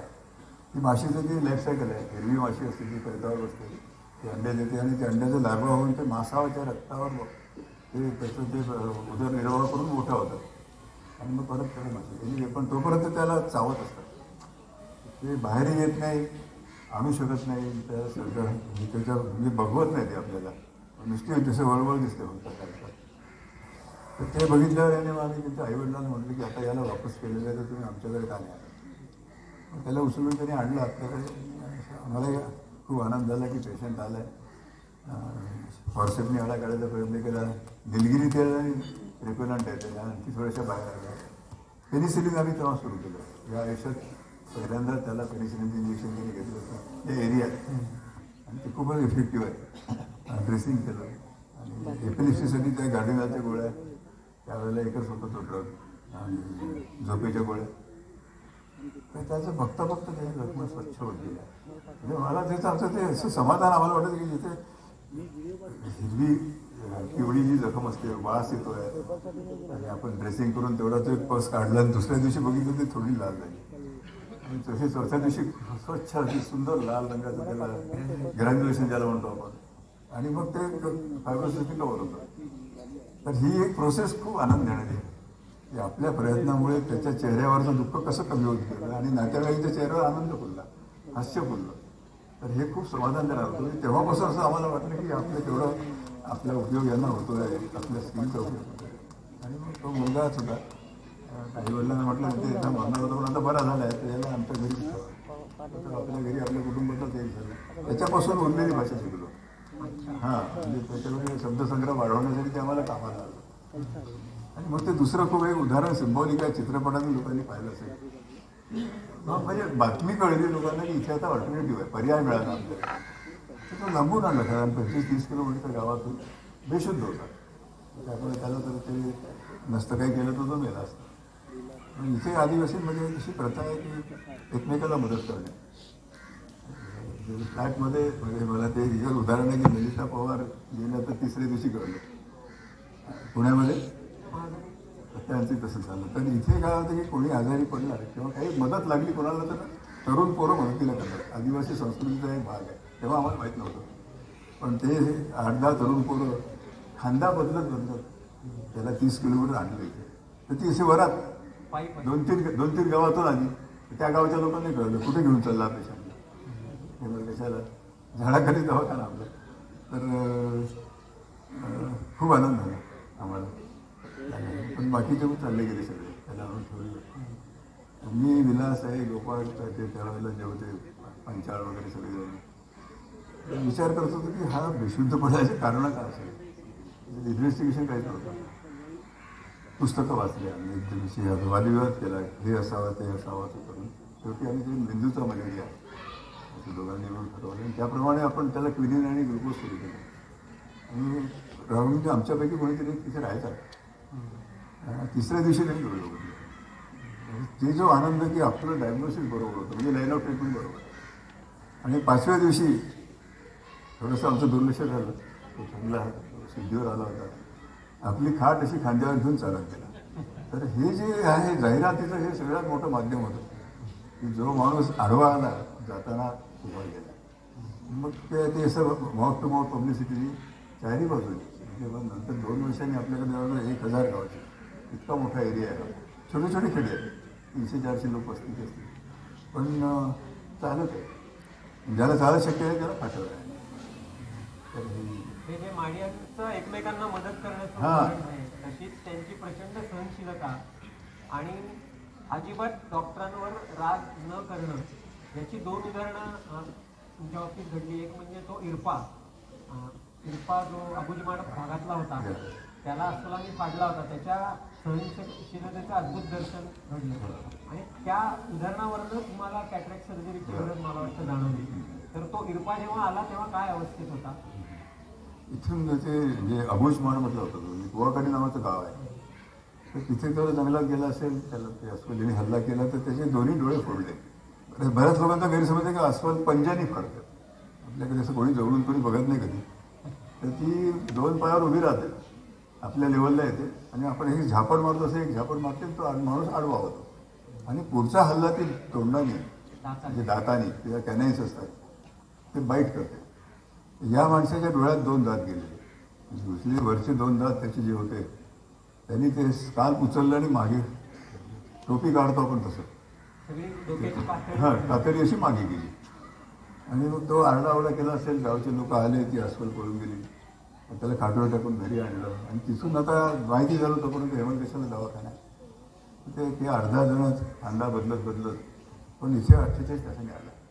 60 किलोमीटरला जवळ वेळ लागतो. आणि आयुष्यात पहिल्यांदा बेअर बाईट कसा असतो पाहिलंच नव्हतं. मेडिकल कॉलेजला कोणी पोचवत नाही असं. हा उघडा पूर्ण अंगावर रक्ताचे डाग काय आणि इथे डोक्यावर कातडाने, डोळ्याच्या खाचा आणि ते सिटागला नसतं आपल्याकडे, ते पाण्यात टाकून अँटीसेप्टिक. ते कातडं धुवायला घेतलं. ते मागे लटकलं होतं, सुदैवाने कातडं होतं. त्याच्यामध्ये मातीचे कण, वाळले पानं असतात, जसं ते घोळं होतं ते असं धुतलं आपण, कपडे धुतलं आणि मग सगळं हे अंगावरचे डाग होते ते साफ केले आणि हे सगळी जखम लाल दिली. त्याला थोडं प्रेझेंटेबल झालं, बरं वाटलं. मग ते कातडं ओढून असं बसवलं तर ते बरोबर इंटॅक्ट होतं. पण ते इंटॅक्ट राहण्यासाठी त्याला टाके झाले. टाके काय असतं त्या धागाच माहीत नाही यांना, यांनी कापूसच बघितलं. नातेवाईकांना म्हटलं की याला अशा प्रकारे ही आम्ही सुई आता कळतोय, जोराव कळतोय. त्यावेळेच्या सुया असे थोड्याशा इतक्या आश्चर्य फाईन नव्हत्या. टॉर्न नीडल आणि आपलं लिनन थ्रेड म्हणजे आपला कापसाचा धागा. तर ते शेगडीवर तो उपास झाला आणि तो अंधाराच होता इथे. त्याला सांगितलं दुखेल असे सुई टाकून आम्ही त्याचं ते शिवणार आहे तर दुखेल थोडंसं. तर पहिला टाका दिला म्हणजे 2दा सुई टोचावी लागते, एका बाजूला एकदम दुसऱ्या बाजूला. मग आपण त्याने त्या पहिल्या 2 टाक्यात अजिबात आवाज नाही केला. म्हणजे वाटतं की बेशुद्ध आहे की काय तो. तर माझी हिंमत वाढली. मग एका महिने टाकी देत गेलो. ते सगळं म्हणजे रात्रीची वेळ पुन्हा कंदिलाच्या उजेडात करायचं सगळं. असं पूर्ण करेपर्यंत जवळजवळ टाके तरी 100 टाके दिले. विदाउट लोकल नाही त्यावेळेला नव्हतंच काही. त्यावेळेला सुरुवातीला लागली आपल्याकडे. पण तो अनस्थेशिया दिल्यासारखं शांत होता. आणि 100 टाके ज्यावेळेस थोडेसे राहिले असतात त्यांनी कॅज्युअली विचारलं अजून किती राहिले. म्हणजे ह्या सहनशक्तीची परिसीमा होती. म्हणजे खरंच लाज वाटण्यासाठी होती. काटा टोचलं तर आपल्याला दुःख होतं. फक्त त्याचा साईड इफेक्ट एका शिकाऊ डॉक्टरवर झाला. हो ते तो बघताना त्याला चक्कर आली. बघायलाच आला होता असा. आणि मला आवाज आला. त्याचं डोकं भिंतीवर आपटलं होतं. तो बेशुद्ध पडला होता. इतकं ते भयानक दृश्य होतं की कंदिलाच्या उजेडे जास्त त्याचा परिणाम होतो डीम लाईटमध्ये. एनिवे मग पेनिसिलिन सुरू केलं त्याला. पण तो बरा झाला. टाके काढले, काही इंजेक्शन नाही. जाताना हात धरून पायी गेला. तो गेला असं बरं वाटलं. वाईटाला आपण दिलं, जीवदान दिलं. वर्षाधाराने त्याच्या गावचे इतर लोक आले, वेगळ्या कारणासाठी आले, वेगळ्या रोगासाठी आले असतील. पण आमच्या डोक्यात ते पिक्चर होतं. त्या गावचा पेशंट म्हणजे परत गेलेला आता कसा आहे. तो म्हणाले नुकताच गेला तो. ज्या वेळेला भयानक हल्ल्यात त्यांनी मरायला पाहिजे होतं. म्हणजे असं आम्हालाही वाटलं की इतकं कसं भयानक त्याचं हे की तिथेच गेला असतं तर कदाचित यातनातून सुटला असता तो. पण दुरुस्त झाल्यावर आज कसा मेला नाही. तो अंधार असल्यामुळे जंगलात स्वतःचं अन्न शोधायला जाऊ शकत नव्हता. जे काही नातेवाईक होते त्यांनाच पोटभर मिळत नव्हतं तरी त्याला थोडं द्यायचे. पण हळूहळू तो असा बारीक होत सर्वायवल ऑफ द फिटेस्ट आपल्याकडे आपण थिरॉटिकली म्हणतो तसं तो अनफिट होता आणि तो गेला. हे खूप असं भयानक वास्तव होतं. आपल्या देशामध्ये स्वातंत्र्य मिळाल्यावर 25 वर्षांनी माणसाला अन्न मिळत नाही आणि त्याच्याशिवाय तो भुकेरी तडफडून मरतो. मग आम्ही विचार केला की या भागात कॅटरॅक्टचे मोतीबिंदूचे पेशंट असतील. त्यांच्या दृष्टीने काय मोतीबिंदू अंधार झाला पण उपाशी राहून नेला. कॅज्युअल होतं. जो जन्माला तो मरतोच आहे. मग आम्ही असं खूप विचार केला की या ठिकाणी पुढे डॉक्टर्स येणार नाहीत, स्पेशलिस्ट येणार नाही, कारण आपल्याकडे ओटी नव्हती. याला तिथे शहरात नेणं शक्य नव्हतं कारण अंगावर कपडे नाही, खिशात पैसे नाही, ट्रान्सपोर्ट नाही आणि भाषा नाही. तर याला कुठल्या शहरात तो गेल्याची हिंमत नसती केली पाहिजे. आम्ही असं खूप विचार केला. आम्ही विकासने एक जॉब केला होता योगावेळी, तो पण इथे होता. तर आपणच सर्जरी का नाही करावी. या सर्जरीमध्ये जीवाला धोका नव्हता. माझं ऑपरेशन फेल झालं असतं तर तो आंधळाच्या आंधळात राहिला असता आणि आपल्या त्याने याच्याप्रमाणे त्या नीतीप्रमाणे तो गेला असता. पण जर ऑपरेशन जरी त्याला दिसायला लागलं तो पुनर्जन्म होता. असं आम्ही सगळी मनाची तयारी करून त्या बाई होती त्या बाईच्या मनाची तयारी केली की असं असं आम्ही करणार आहोत. आणि खूप अभ्यास केला. मेडिकल कॉलेजमध्ये MBBS लेवलला बेसिक शिकवतात तुम्हाला. पण आम्ही इन्स्ट्रुमेंट्स आणले नागपूर. त्या काळात जे वापरायचे लँग्वेजेस नाहीत वगैरे वेगळं करायचे आणि ते व्यवस्थित ऑपरेशन केलं. स्टेप बाय स्टेप ही वाचायची. एक जण घाम पुसायला कारण मी बंद केलं होतं ते डोळे येऊन म्हणून तर गरमीने घाम यायचा आणि एक जण पंखा बांबूचा पंखा. तर असं करून ते दोन्ही डोळ्याचे ऑपरेशन केले आणि बँडेज बांधून ठेवून दिलं. दुसऱ्या दिवशी ड्रेसिंग करायचं असतं. पुन्हा सगळे आमचे कार्यकर्ते गोळा झाले. आज काय रिझल्ट डोळ्यामध्ये रक्तस्राव झाला का, डोळ्यामध्ये इन्फेक्शन आहे का, त्याच्या सगळ्या आपल्या वाईट कल्पना आधी मनात येतात. आणि ते सगळे उघडल्यावर आम्ही ते ड्रेसिंग उघडलं. एका डोळ्याचं दुसऱ्या डोळ्याचं तिच्या पुढे बोटं धरले. तिच्या भाषेत तिने सांगितले की 3 बोटं आहेत ते. तर असं म्हणजे आम्हाला असं वाटलं की डोळा स्वच्छ होता आणि तिला दिसायला लागलं जे ऑपरेशन यशस्वी झालं.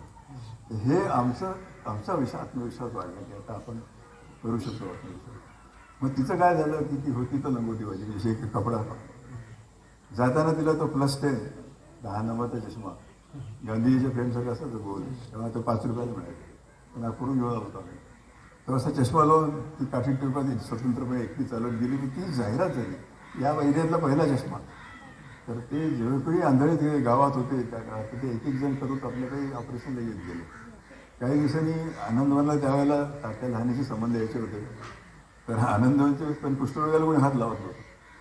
तर विकास तिथले काही पेशंट आपल्याकडे ऑपरेशनला पाठवायचे असं ते म्हणजे असं काही अनुभव नसताना आत्मविश्वास वाढल्यामुळे आपण करू शकलो लोकांना मदत. आणि दुसरी अशीच रुग्ण म्हणजे त्या बिरादरीची आई, तर तिची आठवण म्हणजे ब्रिज प्रेझेंटेशन मूल आडवा आल्याचा प्रसंग असेल तर मंदाताई सांगा. एक बाई पूर्वी डिलिव्हरी सगळ्या घरीच व्हायच्या, सगळ्या नॉर्मल डिलिव्हरी तर कधी कोणी येतच नव्हतं. एकदा काय झालं आणि ज्या कोणी असायच्या त्या सगळ्या अडलेल्या बाळांची इथे येणार आणि दोघांनाही आम्हाला अजिबात गायनिकमध्ये इंटरेस्ट नव्हता. त्यामुळे आम्ही गायनिकमध्ये फक्त जेवढ्या केसेस कंपल्सरी करायला लागतात तेवढ्या केल्या आणि गायनिक संपलं आपलं. असा आनंदाने सुटकेचा विश्वास टाकला होता खरं म्हणजे. पण काय झालं की इथे आल्यावरती स्पेशलायझेशन कोणाला माहीतच नाही. जे कोणी यायचे ते प्रत्येक रोगासाठी यायचे. बायका डिलिव्हरीसाठी यायला लागल्या पण नॉर्मल डिलिव्हरीसाठी कोणीच नाही. प्रत्येक बाई आलेली असायची ती अडलेली असायची. तर मग हळूहळू सक्शन आणलं, पहिल्यांदा फॉर्सेप आणले. आम्ही कधी लावलेही नव्हतं कारण फक्त पाहिलं होतं फक्त. पण आम्ही हळूहळू त्या अनुभवाने शिकलो कसं लावायचं, पुस्तकात वाचून वाचून फॉर्सेप लावायला शिकलो. नंतर मग सक्शन आलं, हँड सक्शन मिळायला लागलं. मग त्या हँड सक्शन आणलं.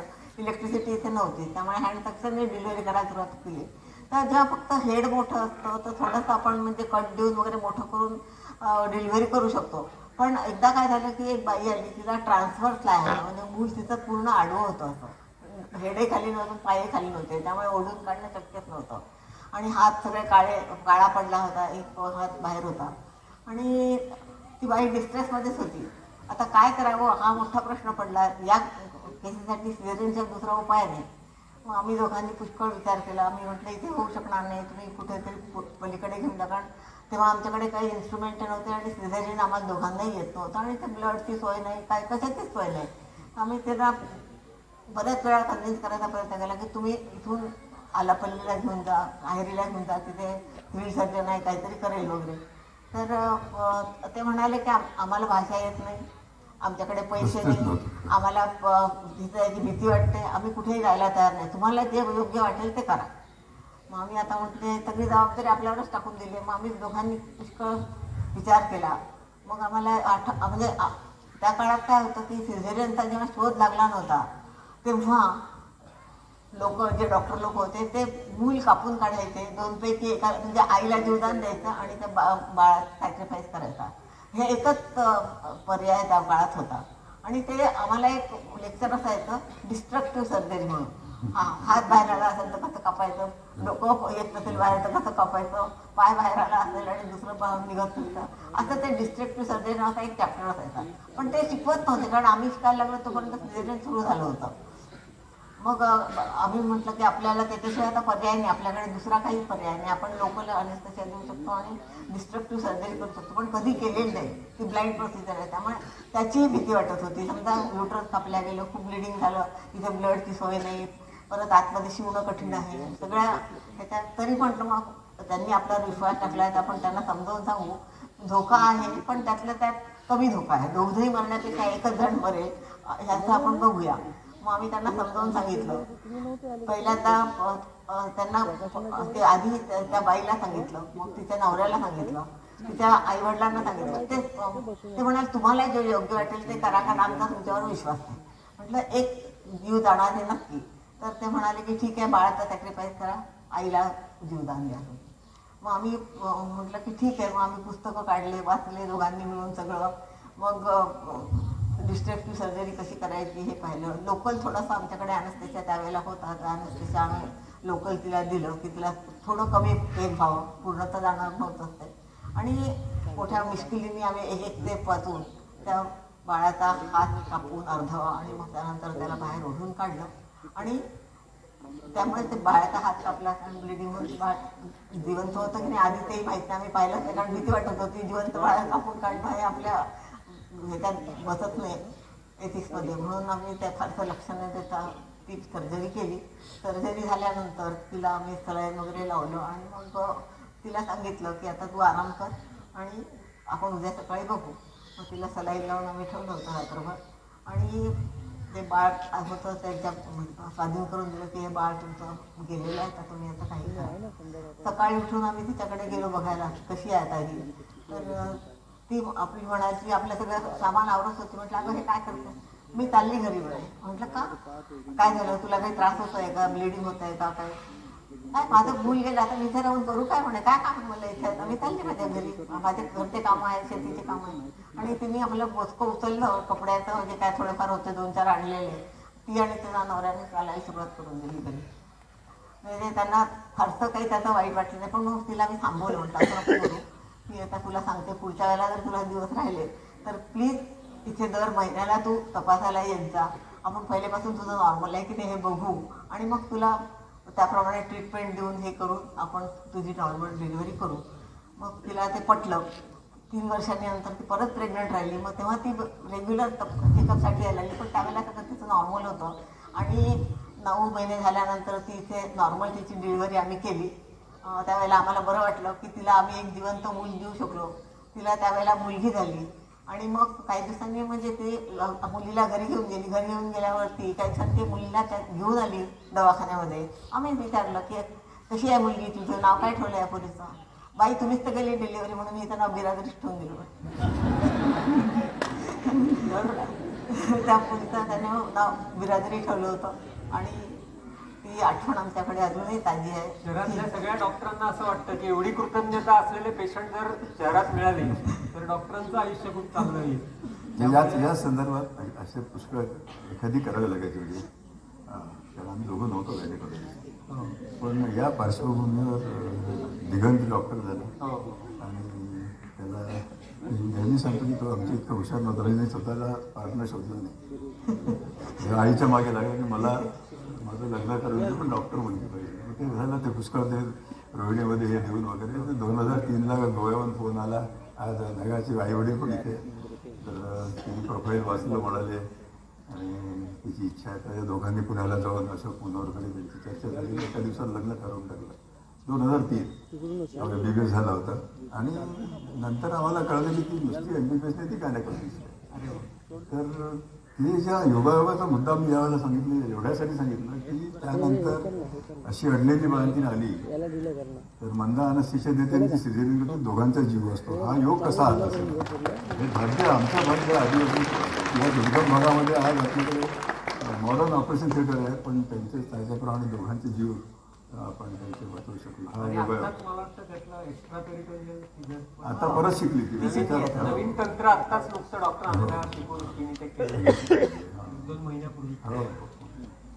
तर हा मी असं त्याच्या संदर्भातला होता म्हणून तुला पुढची सांगितलं. म्हणजे कॅटरॅक्ट सर्जरी तुम्हाला या गरजेतनं करावीशी वाटली की मोतीबिंदूमुळे लोक झाले तर म्हणणार, तर आधी काही असं हस्तिदंती मनोरथ प्लॅनिंग करायचं आराखड्यानुसार आणि मग काम करायचं असं हे काम झालेलं नाही. असं काहीच नव्हतं खरं. सगळं ऑर्गॅनिक ग्रोथ सारखं काम. आधी काम सुरू करायचं मग उपाय शोधायचे किंवा फंडिंग नंतर फंडिंग म्हणजे यायचं आणायचं तरी आमची लायकी नव्हती करायची. आम्ही निरक्षर होत्या बाबतीत प्रपोजल करायला तुम्हाला चांगल्या भाषेत लिहायला पाहिजे. पण आम्ही नशीबवान आहोत की फंडिंग एजन्सीज आमच्याकडे आल्या. आम्ही न बोलवता त्यांनीच आम्हाला शोधून काढलं आणि ऑक्सफाम नावाची फंडिंग एजन्सी सगळ्यात पहिले आली.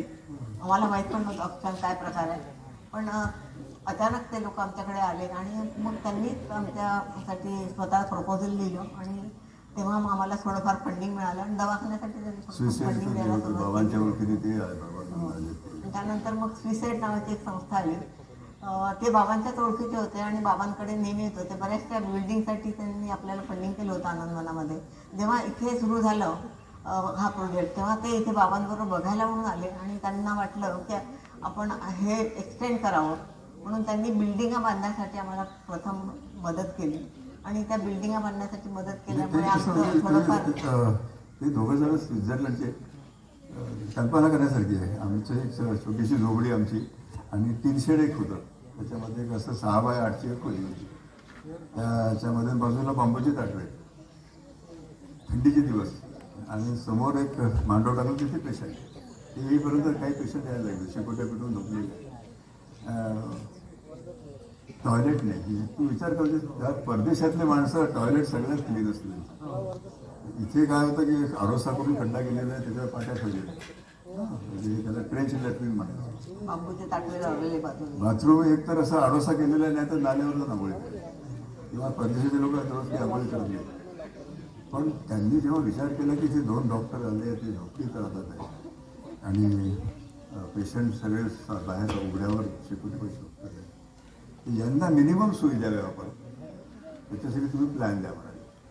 तर बाबांकडे कसे आणखे बाद जर आर्किटेक्ट होते आणि ते बिल्डिंग कामे करायची, भाऊ मिस्त्री म्हणून, ते कागदावर रेगोट्या ओढल्या, आपलं कसे बांधायचे, छोटंसं हॉस्पिटल कसं पाहिजे, आणि त्याला फंडिंग त्यांनी दिलं. हा त्यांचा असं योगायोग होता की हे फंडिंग नंतर आलं, आपलं काही प्लॅन नव्हतं, कुठल्याच गोष्टीसाठी नव्हते प्लॅन. ही काम करण्याची पद्धत नाही असं मी नेहमी सांगतो. आधी प्लॅन करा, पैसे आला, मग काम सुरू करा. पण मग शाळेची गरज का वाटते? हां, शाळेचं ते 2-1 वर्ष झाल्यानंतर लोकांचा पुरेसा विश्वास, भाऊ बहिणी, डॉक्टर तर काही मला वगैरे समजतो, भाऊ बहिणी आणि आमचे कार्यकर्ते होते सगळे त्यावेळेला. तर एक दिवस गावचे लोक आले, 15 म्हणाले आम्ही या ठिकाणी या अधिकाऱ्याकडे कामाला गेलो होतो. 8 दिवस काम केलं आणि त्यांनी संध्याकाळी आमचे अंगठे घ्यायचे म्हणजे, पण आमच्या हातात काहीच नाही पडलं. आणि काय असेल असं का झालं?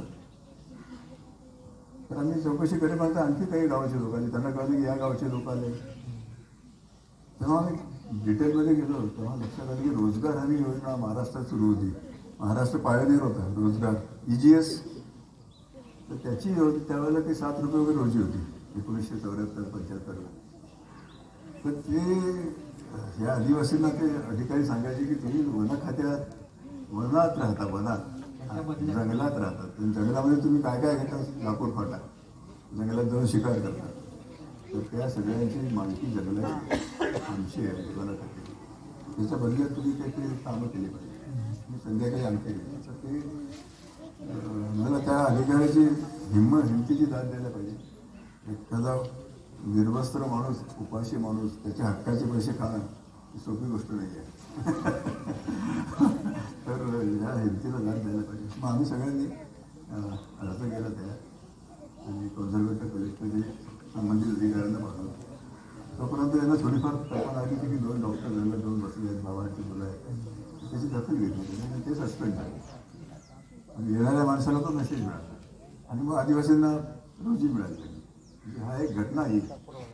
आम्ही सगळे कार्यकर्ते होते, तेव्हा मुकुंद दीक्षित होता, जगदीश गोगोले आपल्याकडे होता, विलास भोपळा वगैरे सगळ्यांनी बसून ठरवलं की आपण असं यांनाच काही जागृत करावं, त्यांना हक्काची जाणीव निर्माण केली पाहिजे. जर लिहिता वाचता लागले त्यांना काहीच कळणार नाही. म्हणजे यांच्याकडे एकही माणूस याच्याकडे डिग्री नव्हती, पण सगळे बाहेरचे लोक यांच्यावर रोल करणार, सगळ्या डिपार्टमेंटचे. तर या उद्देशाने आम्ही शाळेचा प्रयत्न केला, अर्ज केला होता, काही उत्तर आलंच नाही. पण शाळा सुरू केली आपण. आमचे सगळे कार्यकर्ते गावागावात जायचे. तो कन्नामरावांनी मला थोडं सांगितलं असेल, ते 25 मुलं त्यांनी ते यायला तयार नव्हते, म्हणजे आमची मुलं तुम्ही परत नाही करणार. खूप शंका त्यांच्या मनात. किंवा आपण जंगलातून जातोय त्यावेळेला घनदाट जंगल होतं, वन्य प्राण्यांनी हल्ला केला, सर्पदंश झाला किंवा नदीत वाहून गेला तर कोण जबाबदार?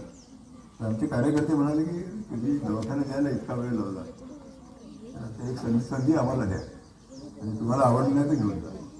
त्या 25 मध्ये एक 10 मुलं पळून गेले वर्ष संपता. जे राहिले ते करण्यासारखे, त्यांना आवडलं. इथे नुसतं शिक्षण नाही, इथं हक्काची जाणीव होते, याला शेती शिकवतात, इथे दवाखाना करतात आहे, इथे जेवण आमच्याबरोबरच आहे आणि कपडे मिळतात, वस्त्र. तर हे त्यांच्या जाणीव ते पुढच्या वर्षी ते आपल्या कार्यकर्त्याबरोबर गेले. मग 2 वर्षानंतर त्यांचे पालक आपण आपल्या मुलांना अशी ती शाळेची सुरुवात आहे. मला असं वाटतं शाळेची प्रगती किती झाली आहे याची काही एखादा क्षण असतो, तो सुद्धा आपल्याला मोठ्या निबंधावेळी माहिती देतो. काल या सगळ्या मुलांनी त्या व्हायलिन वाजवणाऱ्यांना जी दाद दिली, दादच एवढी बोलकी होती की ती मुलं सजग आहेत, रसिक आहेत, आनंदाने रसरसलेली आहेत हे त्यांना कळलं. किंवा थोडं पलीकडे समोर जाऊन तुम्ही बघितलं तर जागा अपुरी पडेल एवढे गोल्ड मेडल्सचे ट्रॉफीज या मुलांनी राज्य आणि राष्ट्रीय पातळीवर मिळालेल्या खेळातल्या यशाच्या आहेत. तर आज तिथून निघण्यापूर्वी जरूर सगळ्यांनी ती जाऊन ट्रॉफीची गर्दी बघा तिथे. आणि राष्ट्रगीत आहे वंदे मातरम तर न सांगता अनेक मुलं सगळी उभी राहिली. शेवटी वंदे मातरमची फक्त धून वाजवली हे ऐकल्यानंतर. तर या गोष्टी बघितल्यानंतर कळतं की काय जादू झाले. जादूचा मी उल्लेख कशासाठी केला की आदिवासी पालकांचा असा गैरसमज होता की तुम्ही जादूटोणा कराल मुलावर. तर मला असं वाटतं की यांनी खरंच जादूटोणा केला फक्त वेगळ्या अर्थाने. आणि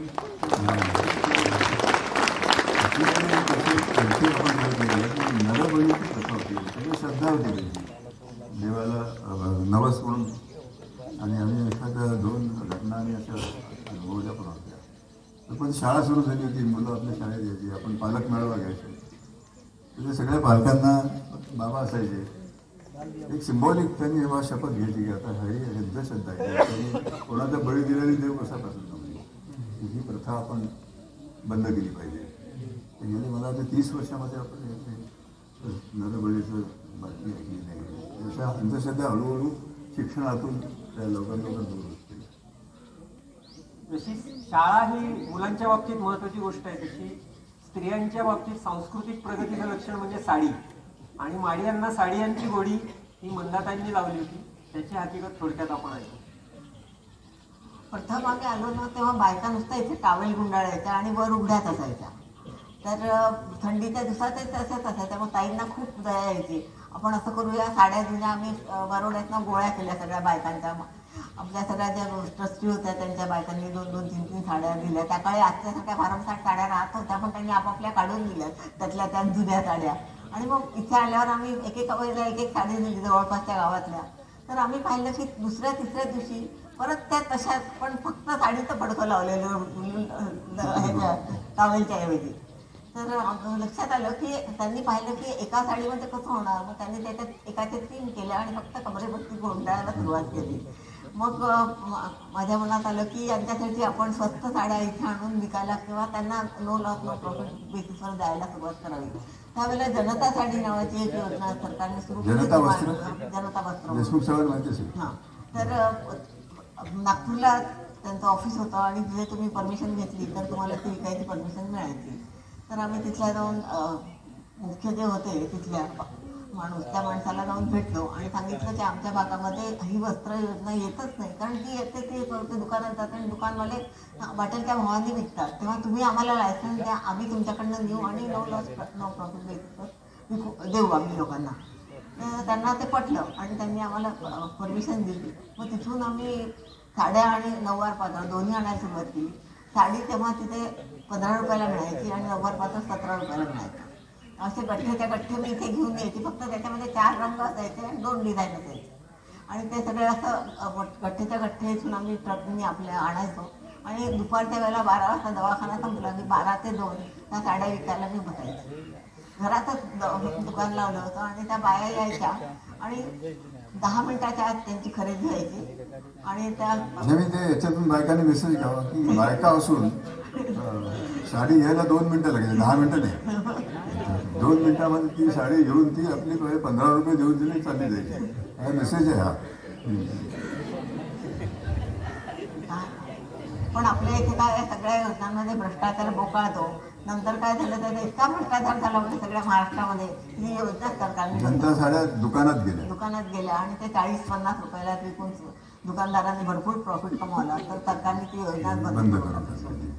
पण खरंच सरकारी योजनांचा चांगला वापर झाला तर काय होऊ शकतं याचे उदाहरण आहे. असंच एक उदाहरण मला वाटतं एकात्मिक ग्रामीण विकास योजनेचा वापर जेव्हा आमच्या लक्षात आलं म्हणजे सगळं नेहमी सांगतो की आपल्या योजना नव्हत्या पहिल्यांदा. 2 डॉक्टरांचा दवाखाना सुरू केला. दवाखाना सुरू केला सांगायचं की जेवण गोळा खा आणि माणसाकडे अन्न नाही.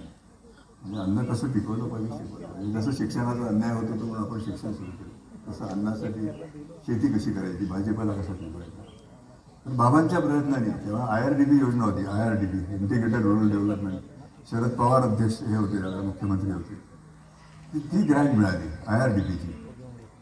तर आम्ही यांना तोपर्यंत भात लावणी कशी करायची, ट्रान्सप्लांटेशन काय आहे आपल्या शाळेच्या मुलांना शिकवायचं. डेमॉन्स्ट्रेशन प्लॅन त्यांच्या गावात आणि ते काय विरोध होत त्यांचा. म्हणजे तुमचीच मुलं आहे, तुमचीच शेती आहे आणि झालेलं उत्पन्नही तुमचंच आहे, फक्त यांना प्रयोगाला जागा द्या. मग त्यांनी मानलं आणि तेव्हा त्यांनी उत्पन्नाची वाढ बघितली तेव्हा त्यांनी लक्षात आलं घेतले. एनिवे म्हणून आपण मग धानाच्या चांगल्या सीड्सचं खरेदी करून गावात निरोप पाठवायचे. एकेका गावचे लोक यायचे, मोजून द्यायचे किलोमध्ये किंवा पायलीमध्ये जे काही असेल त्यावेळेला 2 किलो 4 किलो.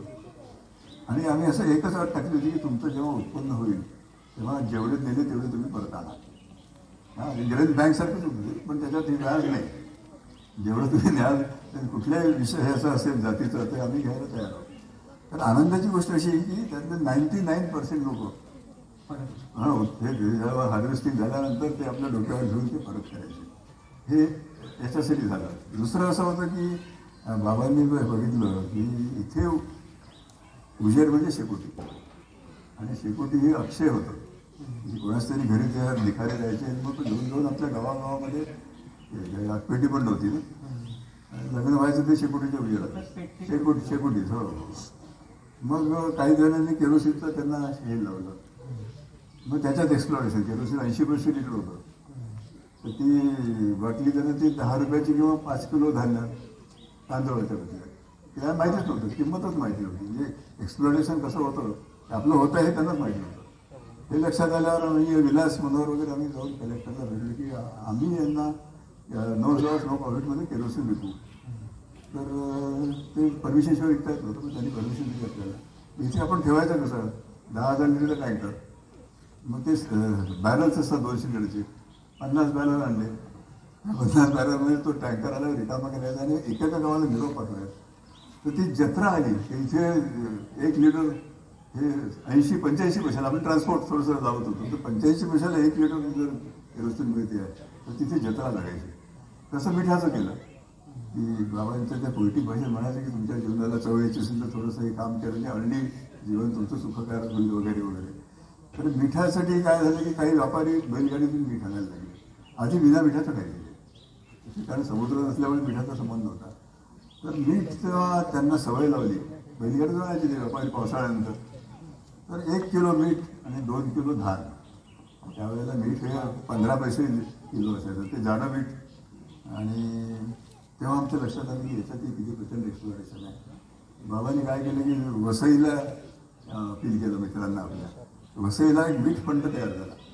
मीठ फंड त्याने मीठ गोळा करून वॅगन रेल्वेच्या वॅगनने वरोड्याच्या स्टेशनवर तिथे आपला ट्रक असतो. त्या ट्रकमध्ये 100 किलोचे 100 पोते घेऊन आपल्याकडे आलं की ते निरोप गेला की परत जत्रा यायची.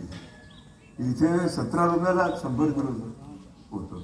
म्हणजे तुम्ही नेलं तर याच्याला पाण्याने पावसात खराब होईल त्यामुळे ते आमचं आम्ही बघून घेऊ. 17 रुपयाला 100 किलो मिळतात आमच्या वर्षाचं म्हणजे त्याची ठेवण्याची पद्धत होती. बांबूच्या धुलीमध्ये पानं लावून वगैरे त्यात झाकून ठेवलं की त्याला पाण्याचं जेवढं आर्द्रता कमी व्हायची तिथे. पण असं आपण जसं त्यांच्या गरजेप्रमाणे आपण कसं काम वाढत गेलं. सांगायचा उद्देश असा की भाजीपाल्याचं बिजाई छोटे छोटे प्लास्टिकमध्ये ते कामच होतं. प्लास्टिकमध्ये ते घेण्याचं त्यांना ते वाटायचं. म्हणजे सगळ्या प्रकारे आपण ज्याच्या आणि नंतर हँडपंप म्हणजे शेवटी ते की पाणी हे बायकांसाठी मुख्य काम असायचं. प्रत्येक गाव हे पाण्याच्या काठी बसलेलं पण पुरावा बघू दे म्हणून लांब असतं. ते हायेस्ट फ्लड लेवल बघूनच ते गाव बसवतात. तर जसं पाणी भरपूर असेल तेव्हा त्यांना अंतर कमी येईल. जसं पाणी कमी होईल ते डबके व्हायचं अंतर वाढतं. म्हणजे 1 किलोमीटरपासून 5 किलोमीटरपर्यंत पाणी आणायलाच जायचं. आंघोळीला नदीवर जायचं प्यायला तर पाणी जातं वापरायला एनिवे. तर इथे सुद्धा आम्हाला तोच पाहिलाच पाहिजे. आम्ही तेच केलं. नदीवरून आमचं पाणी आणायचं तुमचं पंडित डोक्यावरून वगैरे आम्ही नाल्यावर आंघोळी करतो. पण मग आम्ही म्हटलं पाहिजे आपण बोरवेल करून घेऊ. आपण 2 बोरवेली ती 100 फुटाच्या खोदल्या. तर ते इथे प्रॉब्लेम काय आला की ते बोरवेलमध्ये फ्रिक्शन खूप असतं. खट ते 10 पाईप 10 सळागी आदल्या. हां तर ते आणि खाली पिस्टन असतं ते वॉशर. तर कुठला तरी जॉईंट सुटला की तो पंप गेला आम्हाला. तर मग चंद्रपूरवरून तो आणायचा टेक्निशियन. चंद्रपूर निरोप कसा पडायचा. कुठे आपली गाडी आल्यावर निरोप पाठवायचा. मग तो जेव्हा तरी येणार तोपर्यंत पुन्हा नदीचं पाणी. म्हणून एकदा तो आल्यावर आम्ही विलास आणि आमच्या मनोहर वगैरे आम्ही शिकून घेतो हँडपंप कसा रिपेअर करायचा. हेवी काम आहे ते कारण 10 पाईप बेलवण्याचे उचलायचे आणि काळजी पण उचलायची कारण सुटले की ते 200 फुटावर जाऊन बसणार. पण आम्ही ते शिकलो. आपले पंप आम्ही दुरुस्त करायला लागलो. आणि मग एकदा तिनेकर नावाचे कमिशनर होते सदाशिवराव तिनेकर. ते नंतर मुंबई कमिशनर झाले होते. त्यावेळेला ट्रायबल कमिशनर होते. त्या काळात ते कमिशनर येणं म्हणजे मोठी गोष्ट होती. त्यावेळेला रस्ते नसताना माणूस चांगला झाला. आणि मी त्यांना असं राहून घेतला आणि दवाखान्यात ढुकलो. दवाखान्याचे 4-5 केसेस होत्या की त्या जळायला शिकवणीचे पाशी बसले ड्रेसिंग केलेली होती. ते म्हटलं त्यांनी कसं या गळायला केसेस आहे तेव्हा म्हणजे यांच्याकडे ब्लँकेट नाही का म्हणजे असं म्हणजे आपण शहरात तशा कल्पना नाही आहेत मी म्हटलं घालायला यांच्याकडे लंगोटी असेल तर भाग्य ब्लँकेट तर दूरची गोष्ट नाही एनिवे पण हे त्यांचं पण मग आम्ही त्यांना घरी गेल्यावर ते म्हटलं की या भागात पाण्याची मुख्य समस्या आहे आमचा 2 स्वार्थ आहे आमचा शुद्ध पाण्याने रोग कमी होतात 50% रोग तर आपले वॉटरबोर्न आपण म्हणतो तर तुम्ही जर हँडपंप करून दिला तर मेंटेन कोण करेल म्हटलं पब्लिक हेल्थचं काम आम्ही मेंटेन करू आम्ही शिकलो आता तर ते अधिकारी म्हणाले नाही या पाण्याचं पिण्याच्या गावामध्ये टॅबू आहे म्हणाले लोक पिणार नाही तर त्यांना असं ते नको होती जबाबदारी मी म्हटलं मला इतकं मला समजत नाही लॉजिकली की तुमच्या गावात जर सेंटरमध्ये विहीर आहे हँडपंप आहे तर तू 5 किलोमीटर चालत कशाला मग त्यांनी ते मनावर घेतलं आणि इथल्या 80 गावामध्ये ट्यूबवेल केले कारण ते आहे ना आपल्या हातात नव्हतं कारण त्याला पैसे बरेच लागायचे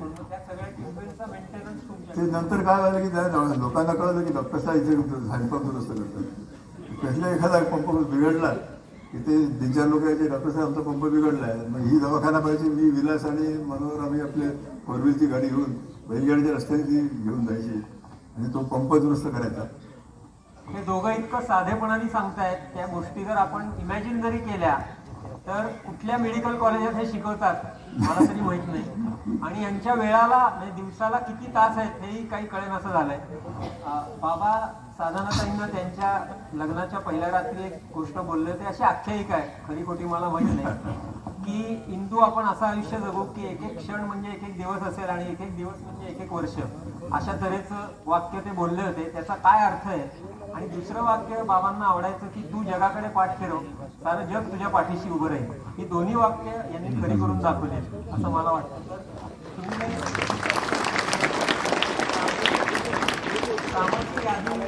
कामाची यादी रोजनीशी प्लॅनर असं काही वापरतात आणि सगळं कसं काय जमू शकतं प्लॅनर तर नव्हताच पण आता मला थोडंसं म्हणजे हे होतं की आपण नोंदी नाही ठेवल्या म्हणजे काय केलं काम ते जेवढं लक्षात आहे आठवलं तेवढं सांगतो मी नंतर तुम्ही माझ्या मागे प्रकाशवाटा लिहायला लागले हे पुस्तक लिहायला लागले तेव्हा असं आठवेल तसं सांगितलेलं आहे पण असं वाटतं की आपण रोजनीशी जर लिहिली असली तर ते जरा जास्त ऑथेंटिक आणि जरा पण म्हणजे हा टाइम मॅनेजमेंटसाठी तुम्ही काय टाईम तर म्हणजे त्याच्यासाठी आम्ही उलट चांगलं राहतं वेळ म्हणजे असं काही समस्या असली काही असली की दिवसभरात आपण बिझी राहायचं आपण रात्री फार काही करता येत नव्हतं कारण ते कंदिलाच्या विजेदामध्ये वाचन पण होत नव्हतं पण दिवसाच्या वेळ कारण लावावं नुसतं एमटी बसून राहण्यापेक्षा जो एमटीनेस आहे त्यातनं त्यांचा सगळ्यात मोठा विरंगुळा काय तो आपण सगळ्यांनी बघितलेला आहे अनेकदा बघितलेला आहे त्याच्या फिल्म्स किंवा फोटोही बघितले तर बबली आणि बंटीची गोष्ट आपल्याला माहिती आहे दुसऱ्याला फसवणारे बबली आणि बंटी पण दुसऱ्याला कधीही न फसवणारे आणि एकमेकांना पण न फसवणारे बबली आणि काळू यांची गोष्ट आता आपण ऐकूया तर बबली आणि काळू एकत्र कसे आले ते खरं म्हणजे खूप वन्य प्राण्यांचं जे काही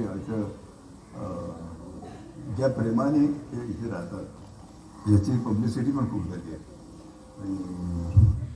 मी आता म्हणायला लागलो गमतीने की आपल्याकडे सगळे सोकॉल क्रूर प्राणी आहेत जे वाघ सिंह झाले मगर आहेत साप आहेत अस्वली की त्याच्यावर माणसाला भीती वाटते पण इथे बरेचसे व्हिडिओ येतात आता म्हणजे लोकांना ते माहिती पण आहे सगळं पण माणसापेक्षा हे प्राणी चांगले कसे वाटतात ते बघायला इकडे येतात दुसरं एक असतं की मनुष्य प्राणी आहे त्यांना तर खात्रीच असते त्याच्यात काही ट्रिक असली पाहिजे का सापाचे दात काढले आहे का वाघाचे दात तोडले आहेत का वगैरे म्हणजे दोन्ही असतात म्हणजे ते शंका निरसन करण्यासाठी येतात बघण्यासाठी येतात शंका निरसनासाठी पण हा जो प्रसंग होता सुरू करण्याचा तर हे इथे सुरुवातीला आम्हाला कल्पना नव्हती की हे काय काय खात असते जगण्यासाठी तर आम्ही फिरता फिरता आम्हाला आढळलं की यांनी माकडाची शिकार केली ते थोडेसे घाबरले आम्ही नवीन होतो खाली मान घालून चालले आहेत लाल तोंडाचे माकड ज्याला रिसस मंत्री म्हणतो ते हातपाय बांधून बांबूवर टाकून द्यायचे आम्हाला पास होताना लक्षात आले की यांच्या जिवंत पिल्लू मेले आईचे दूध पिते चिकटले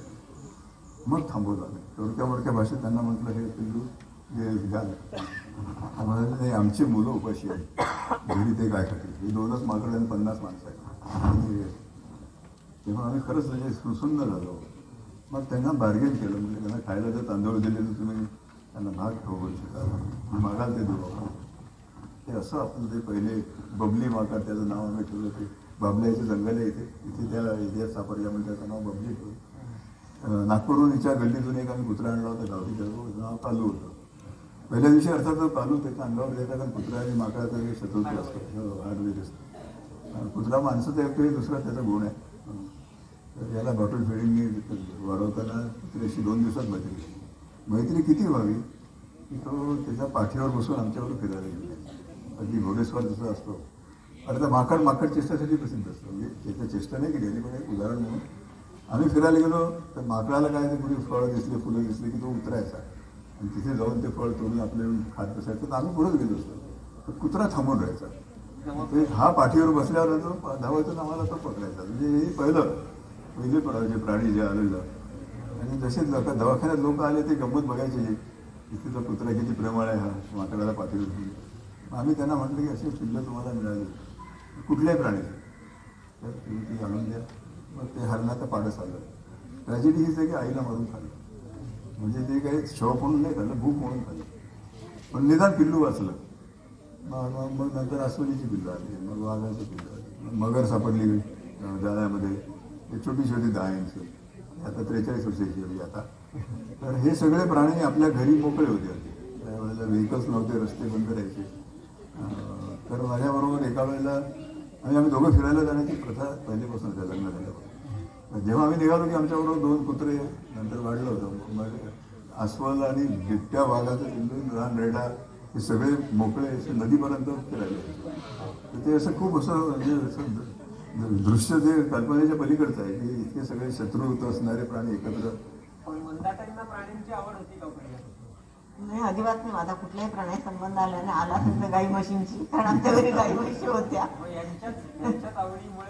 हो, म्हणजे सहवासांनी प्रेम लागतं म्हणतात तसं आहे ते. म्हणजे मला काही आवड नव्हती, पण कुठलंही जिवंत पिल्लू आल्यानंतर ते जिवंत राहायला पाहिजे ही एक भावना होती. आणि त्यामुळे मग त्याला वाढवण्यासाठी दूध गरम करून दे, तुला हे पाहिजे तर म्हणजे फ्रीजचा वापर कर, काही कर. कारण बाग आल्यानंतर ते माणसाशिवाय जिवंत राहू शकत नाही हे कळलं. तसं पाहिलं तर मी कधी फ्रीज बघितलंच नव्हतं, कारण आमच्या घरी एकदम स्ट्रिक्टली नॉन व्हेजिटेरियन असल्यामुळे नॉनव्हेज तर बघायचा प्रश्नच येत नव्हता. पण त्या काळात आमच्याकडे फक्त एकच फ्रीज होता आणि तो होता रॉकेलवर काढणारा, इलेक्ट्रिसिटी नव्हती. पण बिबट्याचं पिल्लू आलं तेव्हा लक्षात आलं की त्याला मास्क वगैरे त्याशिवाय ते जगणार नाही. मग मास्क ठेवायचं कुठे? मग कोंबडी आमची एक मेली. मग ते कोंबडीचं मास्क त्याला खाऊ घातल्यानंतर ते वाढायला लागलं. त्याच्या आधी त्याला सारखा डायरिया व्हायचा, कारण दुधाचं प्रमाण आम्हाला काही जमत नव्हतं. तर जेव्हा त्याला ती कोंबडी खायला मिळते त्याचं नॅचरल खाद्य होतं, तर त्याची तब्येत एकदम सुधारायला लागली. मग ते मास्क एका दिवसाच्या वर राहत नाही बाहेर. मग मी यांना परमिशन दिली की ठेवा तुम्ही आता फ्रीजमध्ये.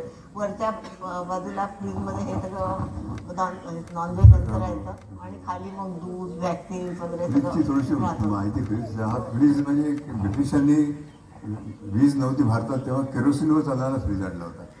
आणि जेव्हा विलास मनोहर हा त्यांचा रेफ्रीजचा धंदा होता, जाहिरात देऊन त्यांनी तो केरोसिनचा फ्रीज आणला. त्याची फारशी किंमत होती, ते आपण आपल्या मित्रांकडून लंडनवरून आणले. आणि त्याचं ते बघणाऱ्याला काय वाटायचं की इथे खालून दिवा दिसतोय, तुम्ही हीट देत आहे आणि वरती बर्फ आहे. म्हणून त्या कंपनीचं नाव अल्लादीन लॅम्प आहे. त्याच्यात जादूचा दिवा अल्लादीन लॅम्प. तर त्याचं ते टेक्नॉलॉजी माहीत नसल्यामुळे लोकांना ते चमत्कारच वाटायचं. ते काय लिकर अमोनिया असतो, तो एका टँकमध्ये होता. त्याच्या बाजूने त्या जे पाईप असायचा हीट झालेला ती कॉईल त्याच्या बाजूने जायची की ते वेपोराईज व्हायचं. फ्रीझरमध्ये आल्यावर ते कॉम्प्रेस करायचे कॅपिलरीजमधून. ते कॉम्प्रेस झाल्यावर ते कंडेन्स होताना हीट फ्रीजिंग होतं आणि झालेलं लिक्विड पुन्हा टँकमध्ये येतं. म्हणजे सर्क्युलेशनमध्ये कंटिन्युअस होतं. तर ते हिला मास्क किंवा ताईंनी येणं कमी केलं होतं. ताईंनी तर फारच याचं होतं ते इतकं उघडला फ्रीज की घरामध्ये वास. जनावर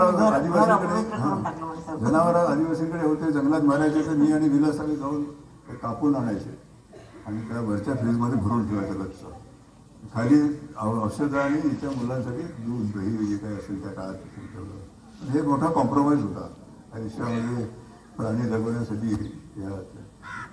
पण म्हणजे हातपंप दुरुस्तीला धावून जाणं आणि एखादा प्राणी मेला तर ते त्याचं मांस कापायला धावून जाणं, म्हणजे हे नक्की किती कुठे कुठे धावून गेले याची गणती आपल्याला करणं अशक्य आहे. आणि आत्ता त्यांनी जे टेक्निक समजावून सांगितलं त्या केरोसिनवर चालणाऱ्या फ्रीजचं, ते जणू काही मला कळतंय अशा थाटात मी मान हलवत होतो, पण मला काही कळत नव्हतं. या सगळ्या गोष्टी यांना कधी कळल्या, ते कसे शिकले, हा या सुवर्ण महोत्सवातला सगळ्यात अवघड प्रश्न आहे. याचं उत्तर आपल्याला काही शोधता येणार नाही. पण एक मात्र सांगतो की हा फ्रीज जेव्हा रॉकेल संपून बंद पडायचा तेव्हा त्या सगळ्या मांसाचे रक्ताचे ओघळ हे घरभर दुर्गंधीयुक्त असे असायचे. आणि शुद्ध शाकाहारी घरात वाढलेल्या मंदाताई ते सगळं सहन करायच्या. हे त्यांचं प्राणीप्रेम किती उच्च कोटीला पोचलं होतं. म्हणजे ते खरं तर पतिप्रेम आहे. याची झलक अमिताभ बच्चन यांनी बघितली. आपणही सगळी ती केबीसी मध्ये बघितली असेल. तर केबीसी मध्ये मला वाटतं बिबट्याच्या विषयी त्याचा माग कसा काढतात असा प्रश्न विचारला होता. आता तुमच्या लक्षात येते माहित नाही, पण आश्चर्य म्हणजे त्याचं उत्तर तुम्हाला आलं नाही पण मंदाताईंना आलं होतं. आणि हा त्यांचा पत्नी म्हणून सगळ्यात मोठा मला विजय वाटला.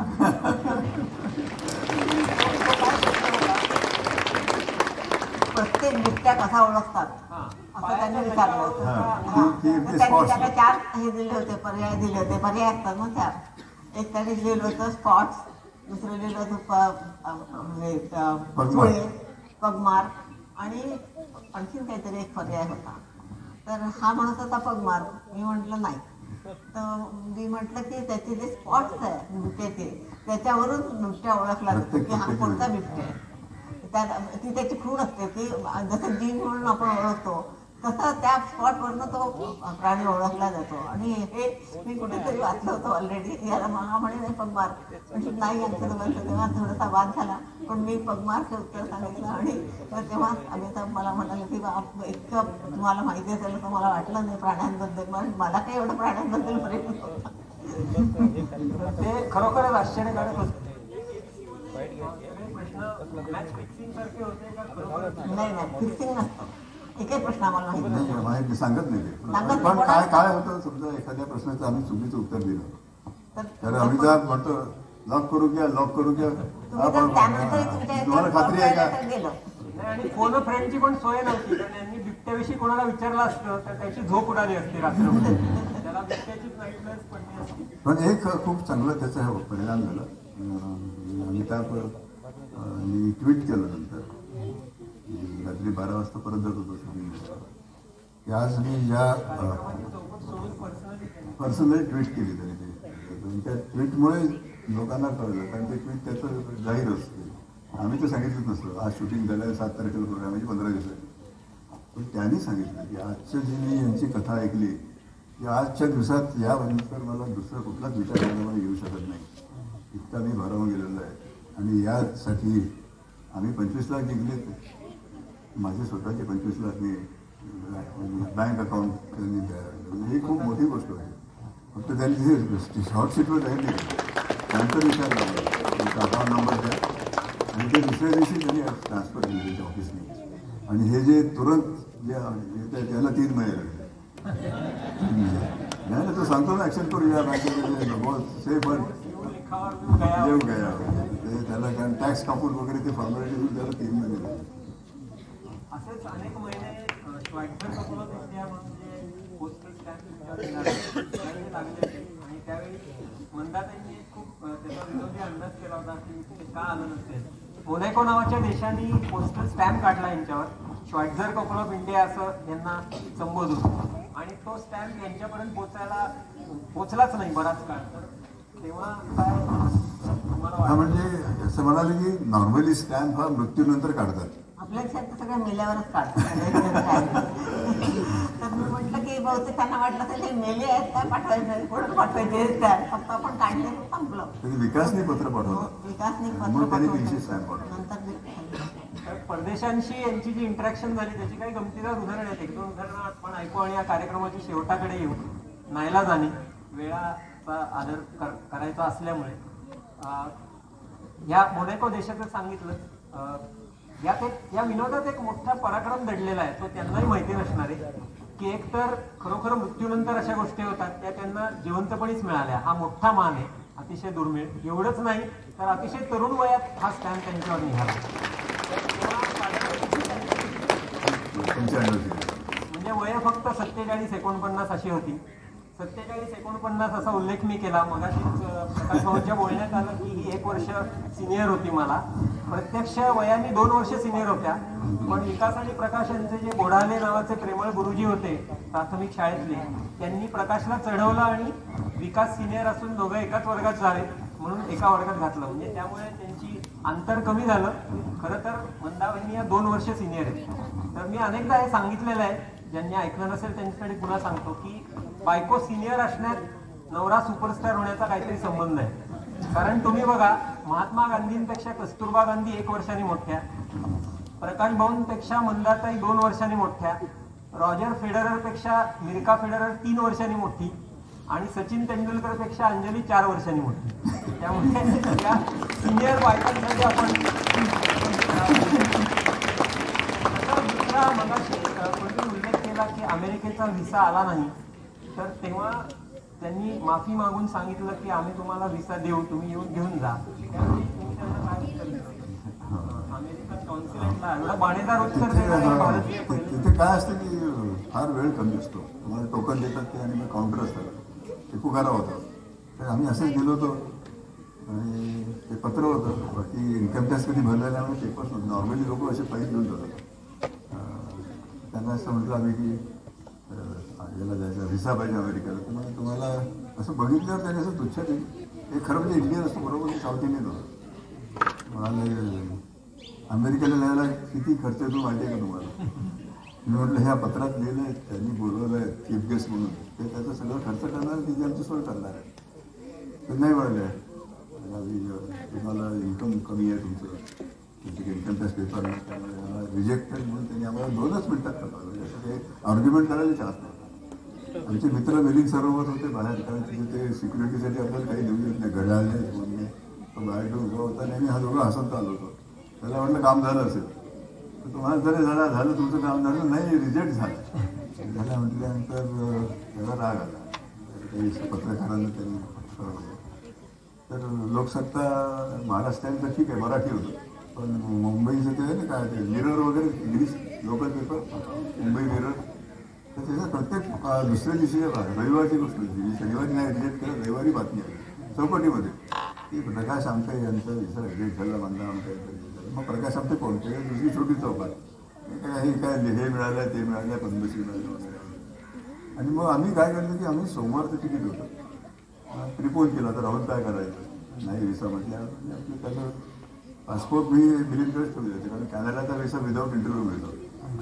आणि जाऊन येऊया, कॅनडाला जाऊ येऊ. आम्ही रेल्वेने रिझर्व्ह एक्सप्रेसला बसलो, वर्धेला आलो दुसऱ्या दिवशी सकाळी. तर 9 वाजता फोन आला की अमेरिकन कॉन्सुलेटमध्ये बोलतोय, वी रिग्रेट. मला आता आम्ही तुम्हाला व्हिसा द्यायचा ठरवलं, तर तुम्ही परत या. मी म्हटलं तुम्ही ऑलरेडी आमच्याकडे लो इन्कम आहे, आम्हाला तुम्ही त्याच्या शेअरा मारलेल्या आहेत. तर लो इन्कम असल्यामुळे आता आम्ही आमच्या गावाजवळ पोहोचलं, परत जायला आमच्याकडे तुम्ही पैसे असणार, त्याच्यामुळे आम्ही येऊ शकत नाही. तर म्हणजे मग काय करता येईल, म्हणजे आमचे पासपोर्ट मुंबईला ठेवले दिले सर्वकडे. तर तुम्ही त्याचा नंबर द्या मला. त्यांनी एक नंबर लिहून घेतला, त्याला फोन केला, अपॉइंटमेंट दिली आणि 10 वर्षाचा व्हिसा दिला.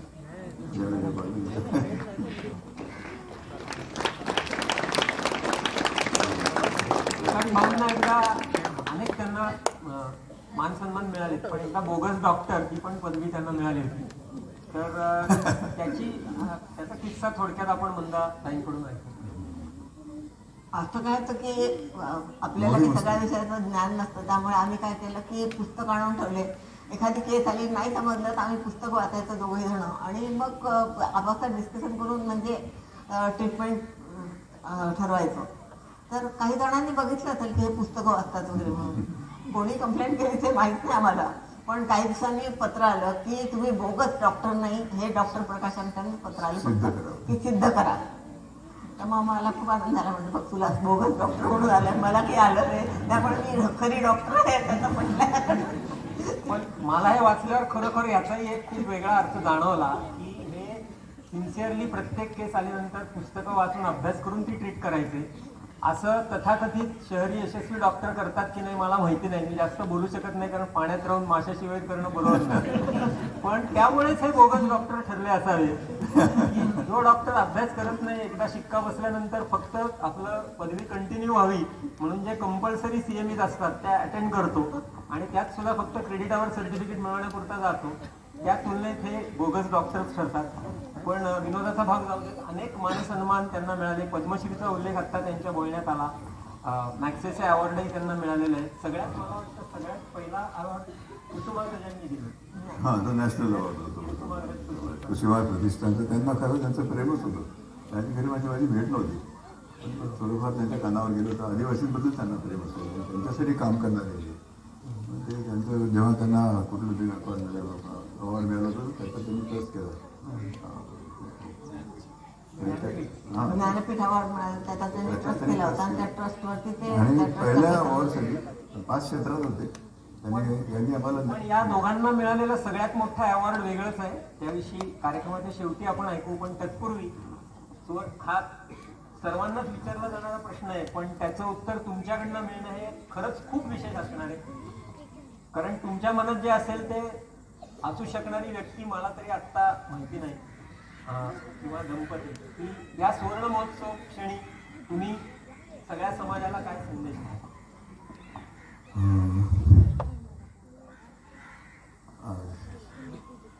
आता खरं म्हणजे सुवर्ण महोत्सवापर्यंत मी सांगतो की खरं हे विचारणं हेच काही प्रमाणात चुकीचं आहे.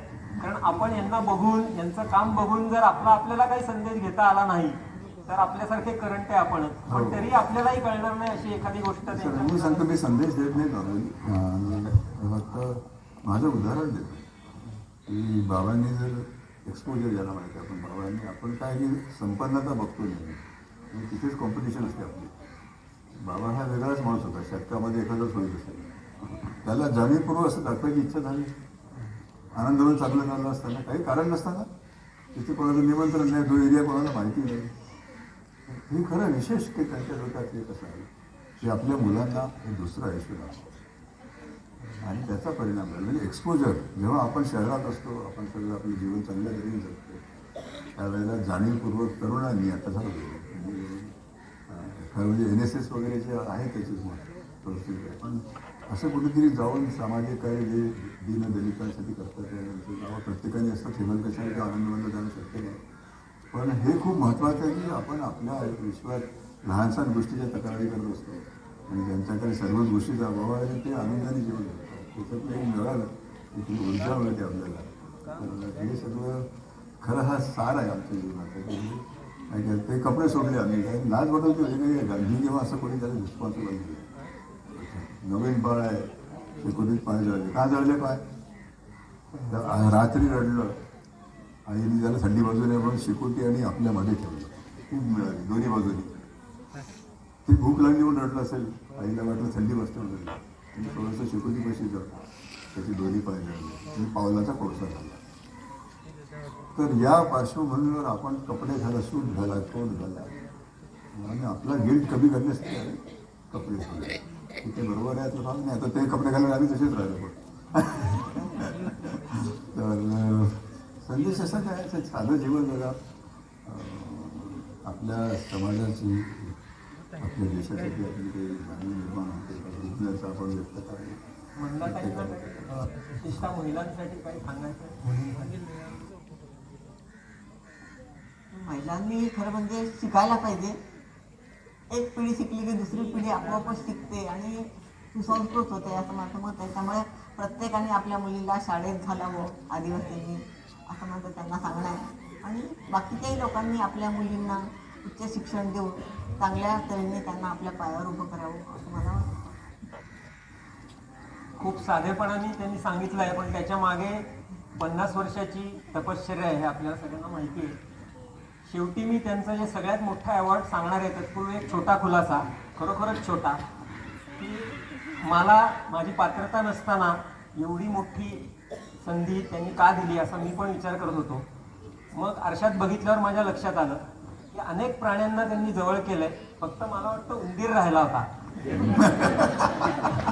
आणि म्हणून माझ्या साईजकडे बघून बहुतेक त्यांनी मला जवळ केला असावं असं मला वाटतं. पण हरकत नाही. याचं कारण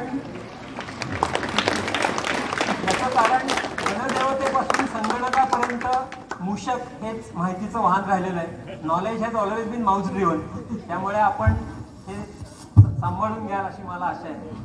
शेवटचा अवॉर्डचा उल्लेख तर पद्मश्री कुसुमाग्रज प्रतिष्ठानपासून सुरू झालेली पुरस्कारांची मालिका आहे.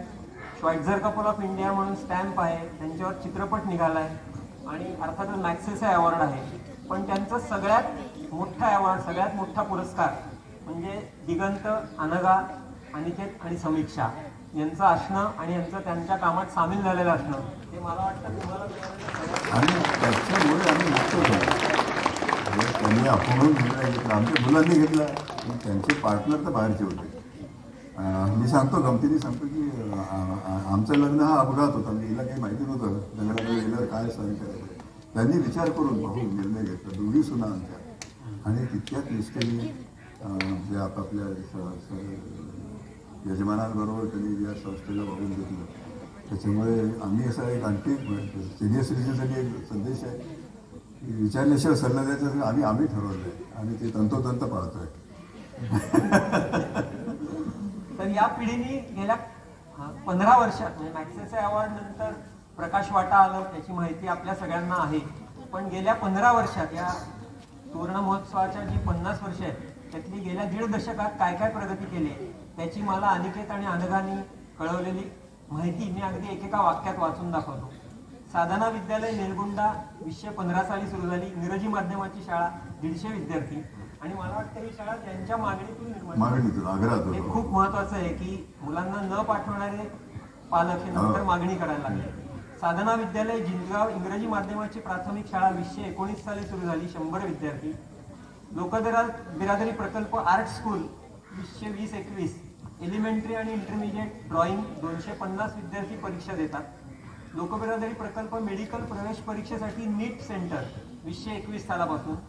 तलाव निर्मितीच्या माध्यमातून गाव विकास 2016 भामरागड आणि अहेरी तालुक्यात मिळून 30 शेततळी केली आहेत. मला वाटतं हे अनेक त्यातनं मत्स्यशेती, ग्राउंड वॉटर लेवल वाढवणं असं अनेक उद्दिष्ट सफल झाली आहेत. मासळी विक्रीतून काही गावात वार्षिक 2 ते 3 लाख रुपयाचं उत्पन्न मिळवायला लागले. लोकबिरादरी आश्रमशाळामध्ये पहिल्या 11वी-12वीला फक्त आर्ट्स फॅकल्टी होती, पण आता गेल्या वर्षीपासून विज्ञान पण सुरू झालंय आणि त्यासाठी परवानगी विना अनुदानित या तत्वावर नुकतीच मिळाली आणि त्यामुळे आता 11वी-12वी सायन्स पण सुरू झालंय. सगळ्यात महत्वाचं म्हणजे हे जे 2 साधना विद्यालय आहेत त्यातले सर्व शिक्षक हे आसपासच्या खेड्यातून आलेले आदिवासी समाजातले कार्यकर्ते हे शिक्षक झालेले. खेळाचा उल्लेख केला. खेळामध्ये ॲथलेटिक्समध्ये दरवर्षी महाराष्ट्राचं प्रतिनिधित्व करण्याची संधी या खेळाडू मुलांना मिळते आणि 2 वर्षापूर्वी सुरू केलेल्या मल्लखांब स्पर्धेत ज्याचं प्रात्यक्षिक आता आपण लवकरच बघणार आहोत, यावर्षी 13 विद्यार्थी विभागीय स्पर्धा जिंकून राज्यस्तरीय स्पर्धेसाठी निवडले गेले. 13 विद्यार्थी या शाळेत. विवेक दुबे, अजित बायस्कर, आनंद वनसे आणि त्यांच्याकडून शिकून आलेले परमात्मा असे अनेक शिक्षक, क्रीडा शिक्षक हे या मुलांवर काम करत आहेत. 40 कॉम्प्युटर्स असलेली लॅब आहे. सोलर लॅब आहे जी 2013 सालापासून आपण इथे चालवली जाते, की इंटरनेटनी जोडलेली आहे आणि इंटरॅक्टिव्ह कॉम्प्युटर असा वर्ग आहे. मनीषा पवार या कॉम्प्युटर टीचर आहेत. आता मुलामुलींच्या हॉस्टेलच्या इमारती झाल्यात. 600-650 विद्यार्थी आहेत. 24 तास थंड गरम पाणी, उत्तम जेवण याचा आपण अनुभव आणि आस्वाद घेतोच आहोत. या व्यतिरिक्त मुलांना सुकामेवा वगैरे पौष्टिक पदार्थ दिले जातात.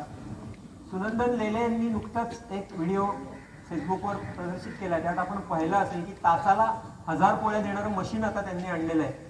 आणि म्हणजे त्यांनी नाही लिहिलेलं, पण मला सगळ्यात आवडलेली गोष्ट म्हणजे बिन साखरेच्या आणि साखरेच्या चहाचं मशीन. अशा अनेक प्रगत्या झालेल्या आहेत. खेलो इंडिया ही जी सरकारी योजना आहे त्याच्यात 2 मुलींनी लांब उडीत राष्ट्रीय पातळीवर उत्तम कामगिरी केली आहे. खेलो इंडिया सर्टिफिकेशन मुलांना मिळणं हे किती भयंकर अवघड असतं आणि उत्तमोत्तम श्रीमंत घरातली सुद्धा मुलं धडपडत असतात हे मला माहिती आहे. त्यामुळे ही अतिशय कौतुकास्पद गोष्ट आहे. या शाळेचे पहिले मुख्याध्यापक गोपाळ फडणीस यांचा मुलगा केतन फडणीस गेली 15 वर्ष अकाउंटचं काम इथे बघतोय. त्याच्या जोडीला कमलाकर, विजय चांगन, सोपने असे अनेक लोक आहेत. इथे छोटेखानी शेती आहे आणि एक ग्रीन हाऊस सुद्धा इथे तयार केलेला आहे. ही सगळी समीक्षा आणि अनिकेतची गेल्या 15 वर्षातली प्रगती आहे.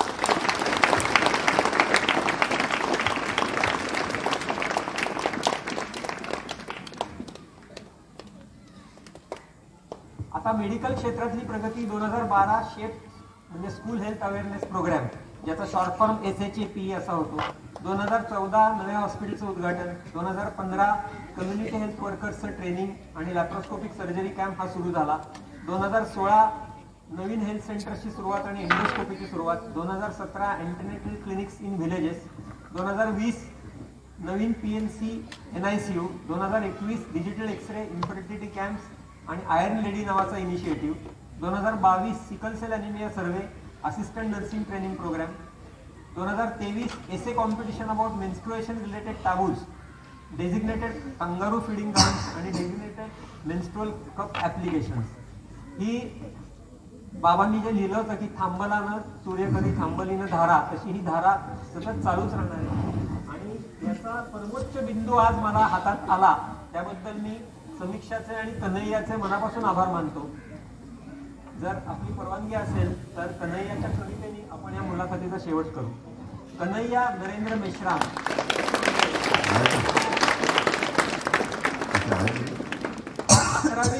11वीत शिकणारा लोकबिरादरी शाळेचा विद्यार्थी आहे आणि त्यांनी किती सुंदर कविता केली हे बघा.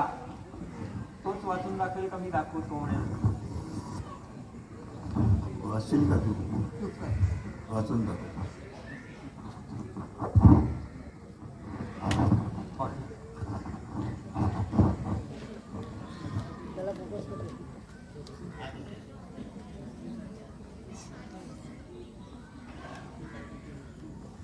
सर्वप्रथम आपल्या सर्वांना माझा मनापासून नमस्कार.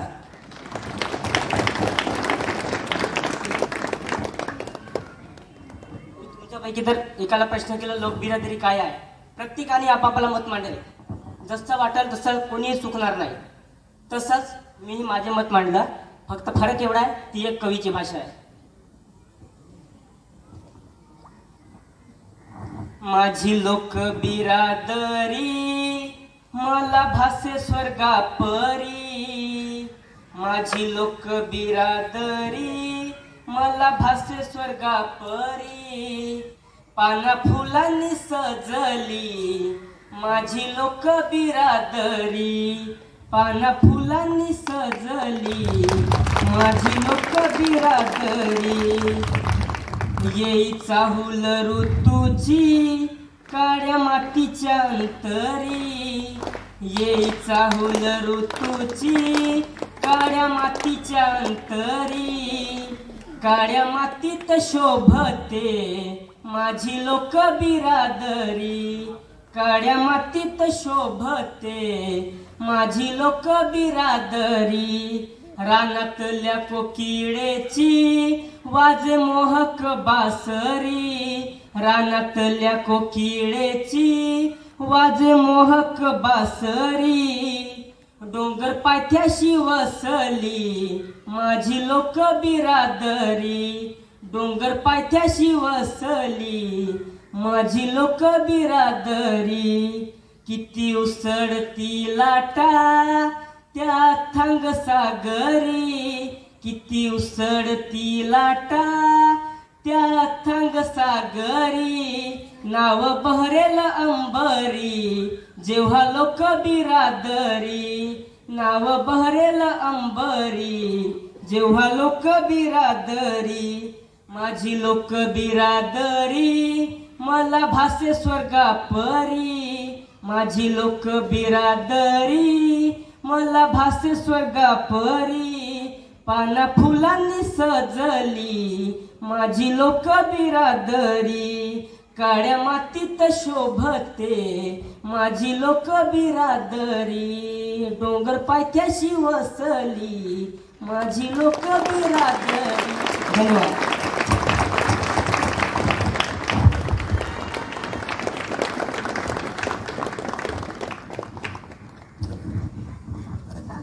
फारच छान केली. तुमच्या गावचं आहे?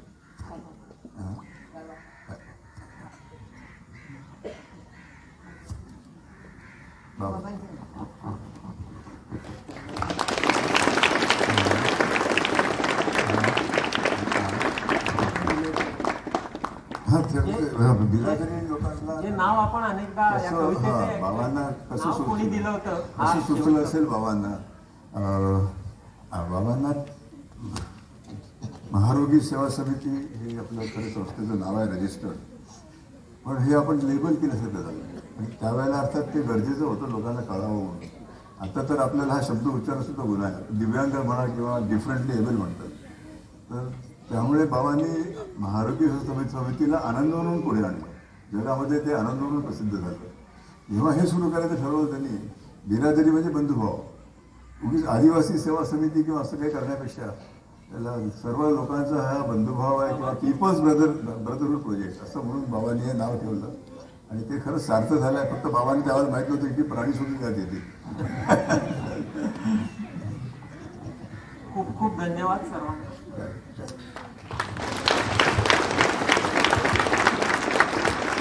नमस्कार. आपल्या लोकबिरादरी प्रकल्पाच्या